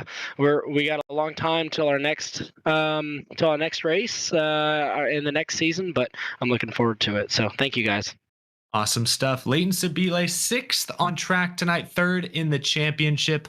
I think now, I believe, I'll go and turn things back over to you, Blake. I'm not sure who we have on deck, but yeah, take it away. All right. Thank you very much, Eric. I'm still trying to figure out who exactly we're going to bring in at this juncture, and I think it's David Schildhouse, who's second on the racetrack, but number 1 in our hearts. David Schildhouse. A lot of people are mad. Accusations are flying all over the place. Let's start with the last 2 laps, if we can, and that restart. You had a front row seat to it. I had a front row seat to a lot of stuff tonight, Jacob. But, yeah, the last restart, I didn't feel very confident about my chances. We had a lot of damage. I had picked up some damage along the way throughout this race that really knocked a lot of the performance out of the Heartbeat Hot Sauce Chevy Camaro, which is unfortunate because I feel like I was pretty quick tonight. Pretty quick. Maybe fast enough to compete with Adam Cabot during the long green flag run. I don't know. He was really, really good tonight. He was pretty perfect, but I just had to do something. I mean, I wasn't just going to roll over and die. Like, I had to try something, but I wasn't going to pull any craziness on the championship guys. Yeah, could I have let Cabot go and let him fight it out with Corey? Sure, I could have, but I'm here to win races, and that's what I tried to do. I'm not really sure anyone had anything for Corey. He was pretty fast, pretty motivated, and made a hell of a recovery tonight. A lot of action out there at Homestead. A lot of action. Definitely a lot of something. Now, I understand you weren't part of the championship 4 here. You didn't get a shot at the trophy, but I know that, or at least I understand that there's another trophy nearby that means something to you. There it is. Okay, well, there I didn't win the championship in Monday Night Racing, but I did win this Course Season 5 championship last week. I got this cool trophy right here, so that feels pretty good. No Monday Night Racing trophy, though, and that feels bad, but they knew the 20 car was here all season long. I'm really proud of everything that I put together in this league. This has been a great ride, man, and Monday Night Racing has done a lot for me, both in entertainment and professionally. So I'm very thankful for that, thankful for everybody that supported it. One of those trophies, man. Unfortunate. Season 7, come back. One last dance? Jacob, as I just told Adam Cabot, that is a long time away from now. We will see. That's all the way in October, man. That's when I turn the big 4-0 is in October. So I'm going to have plenty on my plate by the time October and Season 7 rolls around. I'm not sure 40-year-old David Schildhouse has got the heart to put up with some of the stuff that we've seen here in Monday Night Racing, the stress that comes with it from time to time. But I know competitive 40-year-old David Schildhouse is probably going to want to come out here and stomp these kids' asses into the ground one more time. So we'll see. But a big shout out again to everybody at Heartbeat Hot Sauce, Alpha Prime Racing, and the children. Everyone at twitch.tv/Schildhouse all season long cheering me on. The best damn fans out there. So it's all thanks to them, and thanks to you guys for putting this thing on. Enjoy your break, Jacob. You've deserved it. I'll try my best. Simultaneously, the best and worst interview I think I've ever done. David Schildhouse, P2 tonight. Thanks for your time and congratulations on the season. Blake, save me. Well, it's been a long season for all of us, Jacob. But yes, David Schildhouse definitely knew that he was out there, and it's a pretty good looking trophy that he was showing us a couple of moments ago. Again, still a lot to discuss here on our post-race coverage. But I think overall here, guys, the one theme of tonight is I I think persistence would probably be one, especially for Corey Heim, who at least came from the back of the field trying to hang on as much as he could. Yeah, a lot of resilience out of Corey Heim. Obviously, the heartbreak for Cabot, who in many's eyes did everything right. It did everything that he could and to perfection, and unfortunately, it didn't go his way. Just with that pivotal caution that came out late in the going. I mean, Leighton Sibille, you got to hand it to him. The strategy he pulled off all night long, not many would have the gall to do it, and Sibille did it, being a underdog, considered by many as an underdog in the championship four. Chase Cabery being consistent and fast all night long. It was a very good championship four caliber roster to put together, and to have it all go down in the last segment of the race. Obviously, not the way everybody wanted it to go, but I think we still have a deserving champion, a very fast one in that. Corey Heim adds his name to the M&R title holder list.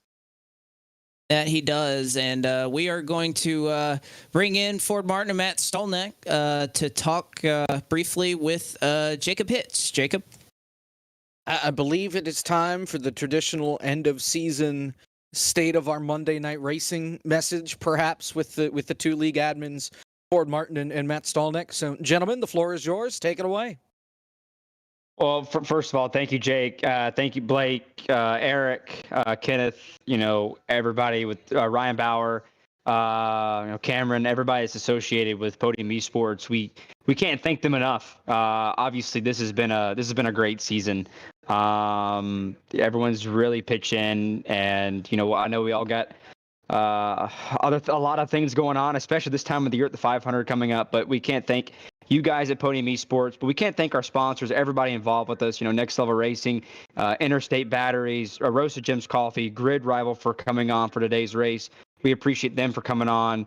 I know we had DW come on here in the Watch Party broadcast. Just everybody really involved. Interstate Batteries being the title sponsor this year, we can't thank them enough. They've done great work, and it's just we're really thankful to be associated with a lot of great partners. I want to thank iRACING for letting us be on their main Twitch channel tonight. We greatly appreciate that. I know they're starting their season tomorrow night, so it's just tonight was a great race. Unfortunate about some of the cautions there at the very end. But overall, it was a great race tonight, and we're really happy about the steps we've taken forward. I know we made a change as far as the fast repair and removed that at the start of the playoffs. I felt like that was a step in the right direction to improve our racing. But like I said, it's a great race. It was a good race tonight. It's been a great season. We're happy for Corey for getting his first career championship. So. It's something, and obviously the people here behind the scenes, Dakota, Paul, Josh Mendoza, Matt Stolnick here with me, Gary Sexton, who's done a lot of work at Podium, just everybody involved. There's so many people we can go on and on, thank people, and I don't want to draw this out, but there's so many people we have to thank that makes this league possible, and it's been a great season. Yeah, I think Ford said it perfectly. I don't think a lot of folks realize just the amount of work that goes into this whole production, and Jacob, that extends out to your team on the broadcast side and all the way down just to our admin team and everybody. It's definitely an effort, and I like to think of Monday Night Racing as a bit of an experiment that we're continuing to run out now from season to season. And I think when I look at this particular season, we've learned a lot. And you've seen that I think we evolved more as a league this year than in the previous 5 seasons combined. Just from the perspective of figuring out a lot of things on the race control side, which we're still learning. We're still trying to get a lot better on that front. And just figuring out ways to get the competition cleaner, less cautions. We've seen a lot of evolution on that front, and we're seeing stronger interest, in Monday Night Racing, whether it be from sponsors or just fans. More folks reaching out, wanting to know more about it, and that's amazing. And I think that for that reason, you're going to see us take a longer break over the summer so that we can really do season 7 right in the winter and do a longer season 7 in the winter. And we're also using that time in the summer to try something a little bit different. And I don't think this has kind of been announced formally, and we'll have some more details to share on this. But instead of committing resources that we would normally commit to a summer season, like Ford has mentioned previously, and I just did. Season 7 is going to be a winter season, and we're going to have a slate of large scale community events. Think in terms of like Podium 500, Carnomaly 500, e-racer type style events. We're gonna be committing to doing a number of those types of events with some of our resources that we have in place for the summer, and we're really excited about that. And that's going to be a different challenge, and it's going to be engaging the community and trying to expand our reach and hopefully move the needle for sim racing. And at the end of the day, like I said, this is in some ways a grand experiment for ways that we can kind of grow sim racing and kind of grow the pie on iRacing. And I think we've been very successful up to this point. We have a lot to learn and a long way to go. But I think the star is bright for this series, and the reason is because of the people involved, whether that be from Ford's leadership or Gary's leadership on the podium side. So just encourage everyone to keep investing in us. Keep investing your time. We really appreciate it. It's a labor of love for the community, and we're going to keep it going. And we're going to be stronger than ever here coming up. Short break, and then we'll get to our big events slate this summer, and we're very excited to make that happen. So much more to come from the world of Monday Night Racing right around the corner. I do want to interject here one time, real quick thing, Jacob. Obviously, I know there will be some questions about the end of the race here. Obviously, with the caution that did come out at the end of the long green flag stretch we did have, we are MNR management is aware of it. We're going to thoroughly look into it. We're going to investigate it, and we're going to do this right. And there'll be more updates later on. But nothing to report right now, but just something that we are aware of it and something that we will look into. I'll put the journalism hat on for just a second. Does that open a window, close a window as far as a potential change as a champion? No, we do not foresee any changes as far as a champion, no. Okay. All I needed to hear. Ford Martin, Matt Stolnick, the two men in charge of Monday Night Racing. Season 6, job well done. Season 7 on the horizon, but pretty far enough away. Blake McCandless. Thank you, Jacob. Thanks, and actually, why don't we take a look at that schedule really quick, if we do have it up, to look at what is going to happen here in Season 7. Now, as you mentioned, you could see the length of time. It's quite a lengthy break. October 2nd. I mean, we're looking at roughly 9 months or so, or just shy of it. No, well, I can't do math. It's been a long evening. Almost 10 months until we get back going with the next gen's at Daytona. But the one thing I see here, Eric, a lot of 18 races, so a pretty lengthy season coming up in the winter of 2023. Yeah, I like it. And as is typical with Monday Night Racing, a ton of diversity, short track, super speedways, road courses, NASCAR cars, non-NASCAR cars, you name it. The schedule looks great. And I like the extended regular season, especially. I think that's really going to allow for more drivers to have a chance to qualify. I think you're really going to see the best of the best when it gets down to those playoffs in January. So no, I think this is great. And listening to what Ford and Matt were saying right there, taking these extra months of the off season to kind of prepare and make sure that Season 7 is the biggest and best Monday Night Racing has ever had. I can't wait. I'm stoked to be watching out for it here in October. All right. Well, guys, I think that's just going to about do it. We have had one heck of a ride up to this point, and I think it's time to take a step back, take a break, and we'll be back and ready to go here for Season 7. So for Ford Martin and Paul Sutton at Monday Night Racing, Josh Mendoza in Race Control, Gary Sexton and John Theodore at Podium Esports, for our camera builder Dougie Beard, our overlay builder Michael Hall, Cameron Amanon working social medias for us tonight, and for tonight's broadcast crew, producer Ryan Bauer, my colleagues in the broadcast booth, Kenneth Bueno, Jacob Hitz, and Eric Eastep. I am Blake McCandless saying so long tonight from the Homestead-Miami Speedway. We bid you farewell, and congratulations to tonight's Monday Night Racing champion, Corey Heim. Oh, we're on. And for the last time for 8 months, welcome guys to the FrontStretch.com post-race show. I am Brandon Hoff. That is Michael Massey. We got a lot to talk about. We might as well make the last one for a while the most talked about one, and I think for many reasons. I mean, where do we start? I mean, Corey won the race. He won the championship. Controversy involved, but I mean, we had 160 laps of clean and green, and then I guess we could say chaos ensued.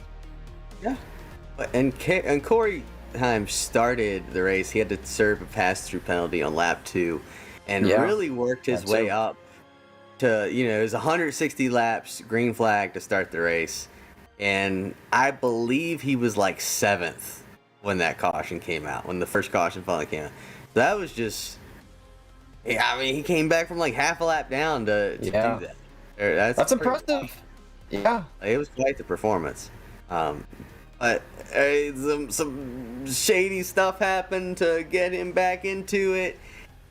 I don't know what exactly happened, but I know there's some people you guys heard in this broadcast. Adam Cabot is not too happy. I believe he might have said it was rigged or something. Or Brandon, do you remember when they handed us, like with the NFL, they handed us the script for season or how this is gonna play out?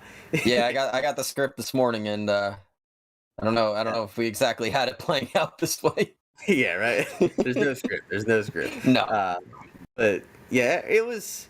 I don't know. It started out as like a really clean race. Mm-hmm. I was bored driving. Me and the people in my Discord were having like long conversations, thought out conversations. But then the end of it was just complete chaos, right? It was. But at the end of the day, Corey Heim, Adam Cabot might have gotten robbed, but Corey Heim did put together quite the performance to win the championship. Yeah, and in a way, I mean, at the end there, it was a dogfight, between at least the three, between Corey, Adam, and Chase. Leighton was there, but his strategy kind of threw him off. So, he was off strategy and having to stay out on those old tires on that one restart, and he held the lead for that one big wreck into one. And then, he pit when he fell back to like 6th or 7th. And somebody said it. He was 10th on that. I think he was 10th on the last restart. If he had one more green white checkered, he might have had an outside shot because of his tires. But listen, that wreck between Anthony and Chase, I don't know what to make of it. I really don't, because I looked at the replay. I dissected it. I saw it. I can't tell really what Anthony was doing. I don't know if he was trying to get in line behind Corey, if he was trying to pinch down Chase, or even pinch on Corey's quarter panel, or what he was doing.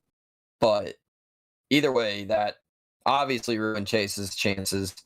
Kind of gave the advantage to Corey, because Cabot was still there, but Chase was right on his bumper, and who knows, if it stayed green, it was all clean. One never knows, but that was a crazy sequence. And Chase is so Chase Cabery's a really nice guy and a funny guy. I actually talked to him at the Clash, saw him at the Clash, talked to him for a little bit. Super friendly, and after that incident, he was just a ball of rage, and I've never heard him that angry. So it meant a lot to him to get crashed. Get a championship hope taken away from him. So he might have said some things not too kindly about Mr. Anthony Alfredo. Fair to say. I won't repeat anything that was said, but just know that could be a rivalry down the road to keep an eye on. Another one to keep an eye on is the continued rivalry that's kind of was going on all season long of Colin Fern and defending champ Presley Sora, who hands off the title now to Corey Heim. Yeah. There's some fireworks there as well, Brandon. We got fireworks all over the place, it's crazy. And we were saying off camera how, we said it here that, we saw 160 laps of clean and green and boring, if you want to call it. But, if you wanted any action to make up for those 160 laps in the last 35, 40, you got it. And, anybody who was watching the race in the sim and heard all the chatter that was going on, all the insults, all the rage, the admins trying to quiet everybody down. And I mean, it was just, I don't know. It was chaotic. It was, I don't know if it was fun. It was kind of funny to watch just because of how it just went downhill so fast. It was a fun race, but it just went downhill. Like, the funny thing to me was that, not being involved in these scandals and stuff, it was hilarious to me. I'm just sitting back laughing. And somebody told me, like, I think it was Brett Baldack was like, "You got the cleanest car out. You're like the only car out here without a scratch on it," which I did rub the wall a few times. My race, I tried to get a different. I used the tires up too fast on that first run, and tried to short pit and maybe catch a caution or something, and it caught me a lap down, really. But I think I had the cleanest car until I crossed the finish line and was trying to hit Devin Henry after I crossed the finish line, just because he's my buddy, and missed him, hit the wall, and then Brandon Brown hit me, and somehow like my car hooked on the light post, and it just if there's a way we could show that replay, man, after that 27 car crosses the line, but I'll post it anyways, so keep your eyes peeled for that. But yeah, I believe we have one of the guys that was caught up in fireworks here tonight. And after driving a long 200 lap race, he's gonna be on the road for another 17 hours. Yeah. So he's a warrior. He is for sure. So do we got Presley Sora? There he is. There he is. What's up, guys? Oh man, we should ask you the same. What's up? Yeah. You had quite the race. Between you had the strategy there. I know you were on the long strategy there for a while with Nick and Colin. I don't know if it was working out, but you were maintaining your track position for a while. And then you got the caution, and then you kind of reset, and then you got that other caution with the certain car we won't mention, but we'll let you mention it. What took place there? Yeah, well, with the long strategy, I think we would have actually finished pretty dang good with it. We were getting right back to where we were every single run. So I think the first green flag pit stop, we pitted in from 10th, like when the pit cycle started, and we were just running the fuel dry because last season we found that actually was faster long run, which I think it was tonight as well. So every single run we get right back to like 11th, 12th, somewhere in there, like just a position or two different. And our plan in the last run was we were just going to put right sides on it and get the track position and have fresher right side tires. So I think we would have probably finished somewhere, 8th to 13th probably, which is about where we were running. So I think it would have worked out fine. But yeah, we had the cautions at the end, which I was really pumped to see the first caution because that helped me even more, got me back caught up to everybody. And I think I could have gotten the top 5 or 10 there. I think it probably would have been too hard to pass for me to drive all the way up to the lead. And some of those guys were probably a good bit quicker than I was. So I don't think I could have gotten all the way up there. But yeah, just some dude just drove into me. I don't know who he is. I passed him a couple times this season. Beat him a lot of times this season. Some dude trying to make a name for himself, I think. But yeah, he caught me in the back bumper there going into 3 and spun me around. But not the first time he's done it this season. So what can you say? Some people are just like that. But yeah, that really turned the race around the wrong direction for me.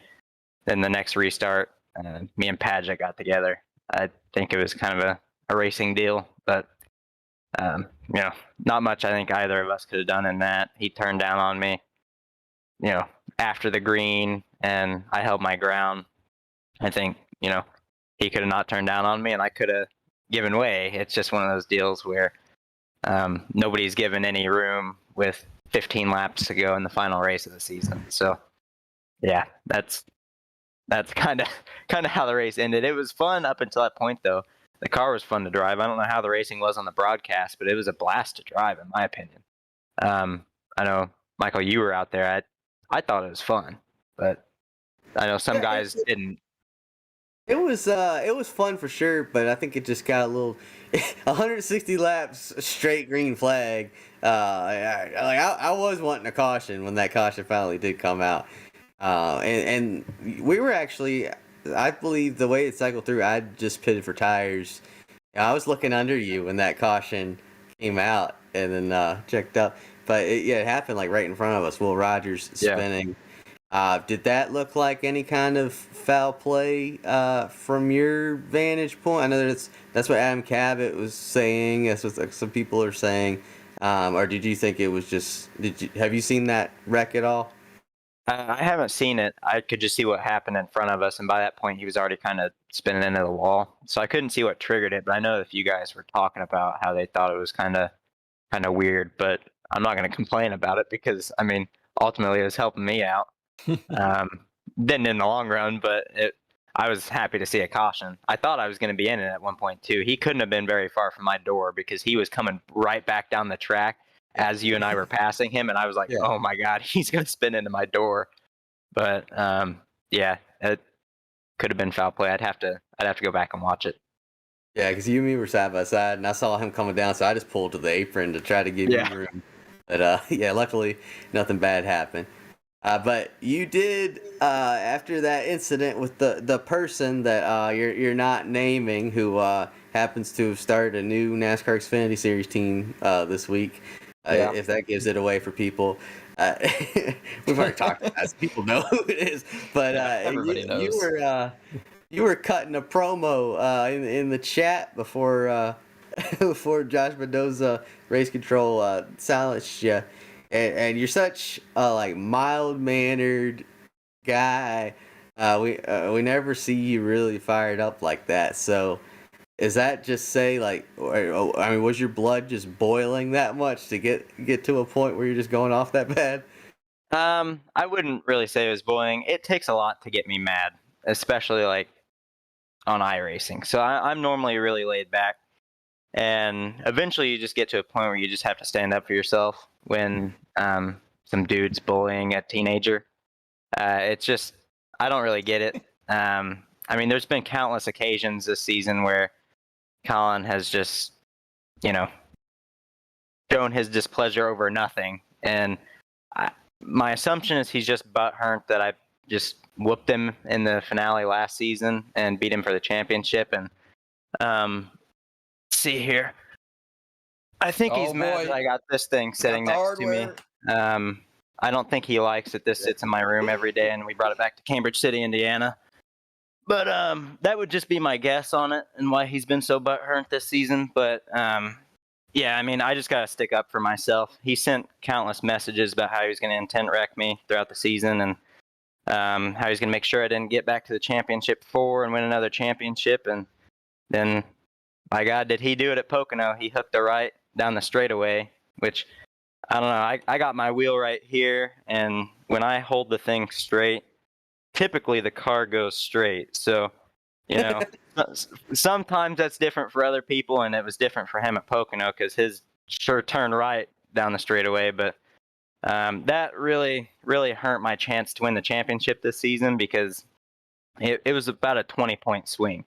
I was like plus 7 or 8 in that race where I was going to finish, because I was going to finish top 10. I think I was going to finish 7th or 6th or something like that. But I was going to be going into Chicagoland with a pretty good points cushion. And, 2 laps to go, he decided to intent wreck me there. And then he was just acting stupid at Chicagoland too. And I told him what I thought of that in the group chat, because just the stupid way he races. Like I said, I think he's just butthurt that a teenager's beating him so consistently. But then tonight he just drove through me. So, and I mean, we had raced earlier on in the race, like the first 5 or 6 laps, and we were clean. I wasn't putting it on his door or anything. And then the second he gets behind me, he just turned me. So didn't even give me a chance to race with him. I mean, I had great battles with people all night long. I mean, like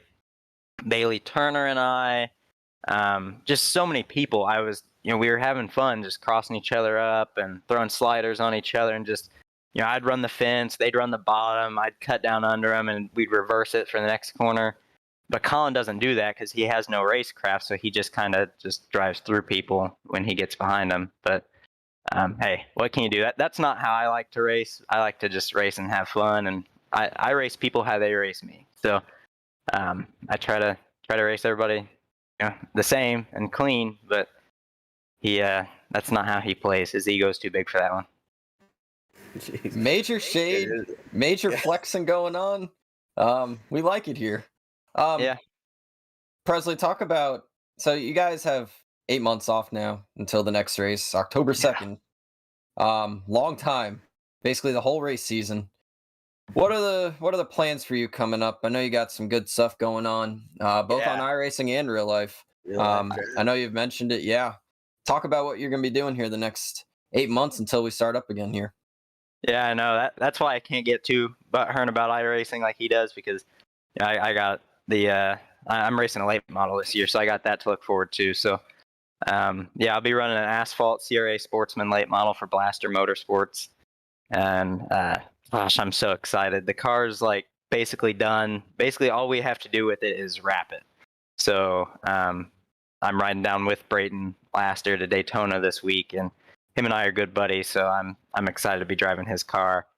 It's gonna be a blast. I can't wait. I've worked so hard, like my entire life, to drive a race car, and I finally get to do it this year, and actually race it. Like I tested a few cars last year, but testing it's completely different to racing, and I want to race. And most people know this, but my goal is to be a professional race car driver. So iRacing stuff's great, but I'm looking beyond that to where I'm actually in the top 3 levels of NASCAR one of these days, or IndyCar or anything. I'll drive. If you give me a car or anything, I always tell people this: 3 tires and above. I won't do MotoGP, but I'll run NASCAR, I'll run IndyCar, I'll run a semi, I'll race a golf cart. I'll race anything. I just like to race. So I'm just pumped. I'm gonna get to run his asphalt late model and his dirt late model this year. So I'm just super excited. Should be, I think, about 15 to 30 races, give or take a few. So I'm really pumped up. We're looking at like Anderson, Winchester, Salem, and a bunch of really cool tracks. I'm pumped up about it. I can't wait. That's awesome. All those tracks I'd love to see. I've never even been to them, so I know they're just iconic tracks. So that's really cool. You get to fulfill the dream and race at them. Brandon, I was just thinking how funny it would be if someday Presley ends up driving for a certain race team in the Xfinity Series. A certain new team, FRS Racing. Oh yeah, something like that. Yeah. Yeah. The way, I mean, Kyle Busch is driving for Richard Childress now after Richard Childress. I mean, in the head. So crazy. It took 11, 12 years. So Presley, when you're 30 years old, I mean, who knows? Something can happen. Yeah, you never know. I've heard crazier stories, and I mean, outside of M&R, I really do like Colin. Like, we hung out at North Wilkesboro. He's a good dude. He's one of the funniest people I've ever met. But God, on iRacing, he's just a tool, man. And sometimes you have to tell him that he's a tool before he'll understand that he's a tool. So you got to give him a taste of his own medicine from time to time. I think he understands it and he embraces it almost. But he does. 100%. I think everybody knows that too. I mean, you see what he does. Like if he didn't know what his role was, I guess if you want to say as the villain or whatever, like he embraces it 100%. Yeah, but most of the time the villain wins a race. I mean, come on now, Colin. I mean, listen, if it's a movie, the villain doesn't always win. The villain usually loses if it's a movie. If it's a race, the villain is always, in a race, the villain usually winds up on top. But if it's you got a point. I don't think I'm going to call M&R a movie. It's a racing series, but feels like it sometimes. I mean, tonight felt like more of a movie than a race at the end there. That was like Final Destination, honestly. Yeah. Especially if you We see run my 160 laps like perfectly clean, and then the last 30, it's just like, it's like a demo derby. That's when Yeah. somebody had a vision, and then they were like, "Yeah, this is gonna happen. You guys got to either clear off the track or something, or we're gonna wreck like 30 cars, like what we did." Yeah, look, I had that vision, and then I pulled down and let off the gas. It was my vision. But and on the subject of Colin, I just want to give a quick plug. He's the guest on the Front Stretch podcast with Brian Nolan this week, so catch him on there to talk about his new team. But Presley, we thanks so much for coming on. Yeah, it's been a pleasure to race with you these past 2 seasons. I'd love to get out to one of your actual races one of these days, and see you race in person. That'll be on my list to do at some point. But yeah, safe travels to Daytona. We wish you the best down there. Have fun. Thank you. Yeah, once we get closer to race time, I'll post my schedule and stuff on all my socials, and yeah, I'm pumped for Daytona. I've never been to the 500. I've never seen a race at Daytona. I never even seen a race car on track at Daytona until a few weeks ago for the ARCA test. So I'm pumped up. I'll be in the pits all week. So if anybody's watching, comes down there, I'll be in the Mullins Racing pits. So you'll see me. I'll probably be recording stuff just because I love to watch race cars and record them. So yeah, if you see me, come say hey. It's awesome, man. All right, that's Presley Sora, and he needs to go to get in the car with the Laster family and ride on down. All right. That's 17, 18 hours is what he told us. Oh man, I don't know if I could do it. That's one of those trips you'll look back on like, man, that was a cool weekend. Yeah. I'm envious of him. That's a cool opportunity he's got to he's helping his buddy out with the ARCA team, and then he's driving for him, in the late models or dirt and asphalt. Yeah. So that's cool. It's a guy he's just a sim racer, man. He's just a sim racer, and he's getting opportunities from it. And that's a lot of people. I mean, look at all the people that start in the sim these days. I mean, heck, we can go back to William Byron. Look where William Byron is. Raja started on iRacing, and now he got into legend cars, late models, and then part-time Xfinity. Now he's running full-time trucks, and he's got a good opportunity. So you never know where you can end up. And Presley's still young. Presley's 18, 19 years old, so he's got a good shot ahead of him. I'm excited for him. He's a good kid. A lot of talent on iRacing. I know he's gonna knock it out of the park in real life. I'm looking forward to it. I know, and speaking of looking forward to it, I know a lot of these guys, maybe yourself included, Mike, you're probably looking forward to these 8 months off from the league just a little bit, so you can focus on the real life stuff and what we do here at Front Stretch and all that. Kind of taking care of the NASCAR side of stuff. Got a lot going on, so. You guys didn't see me here last week because I was at the Clash. Yeah. And, so it's good. That's the thing. It's a league built around people in the NASCAR industry. So once the season's in full swing, it's kind of hard for us to be around every Monday night to races. So I give kudos to Ford and Matt for giving us this break. And then it's the kind of thing where you need to have not too much of something because you need to leave people wanting more. Like showmanship, circus kind of motto or whatever. Yeah. And that's what we're doing. We're taking some time off so that people will miss M&R. They'll want it back in their lives. And real quick before we wrap, I do want to give a shout out to Jared Haas, who filled in last week and designed a killer Celsius energy drink paint scheme for tonight. Brett Baldeck said it was the best looking car in the field, so I'll take his word for it. Hey, that was a nice scheme, I liked it. But until next season, 8 months from now, October 2nd, we will be back. Stay tuned on frontstretch.com. We got a lot that we're doing between the podcast, articles, columns, everything we're doing over at the site. We're going to be a busy group here during the season. It all starts this week. Actually, tomorrow I will plug myself here for esports. Tomorrow is the season opener for the eNASCAR Coca-Cola iRacing Series. Stay tuned. That'll be on, I believe, 9 o'clock. iRacing's Twitch, YouTube. You can find them. I'll be tuning in. If you guys want to tune in there. We'll be doing some stuff on frontstretch.com with that throughout the season.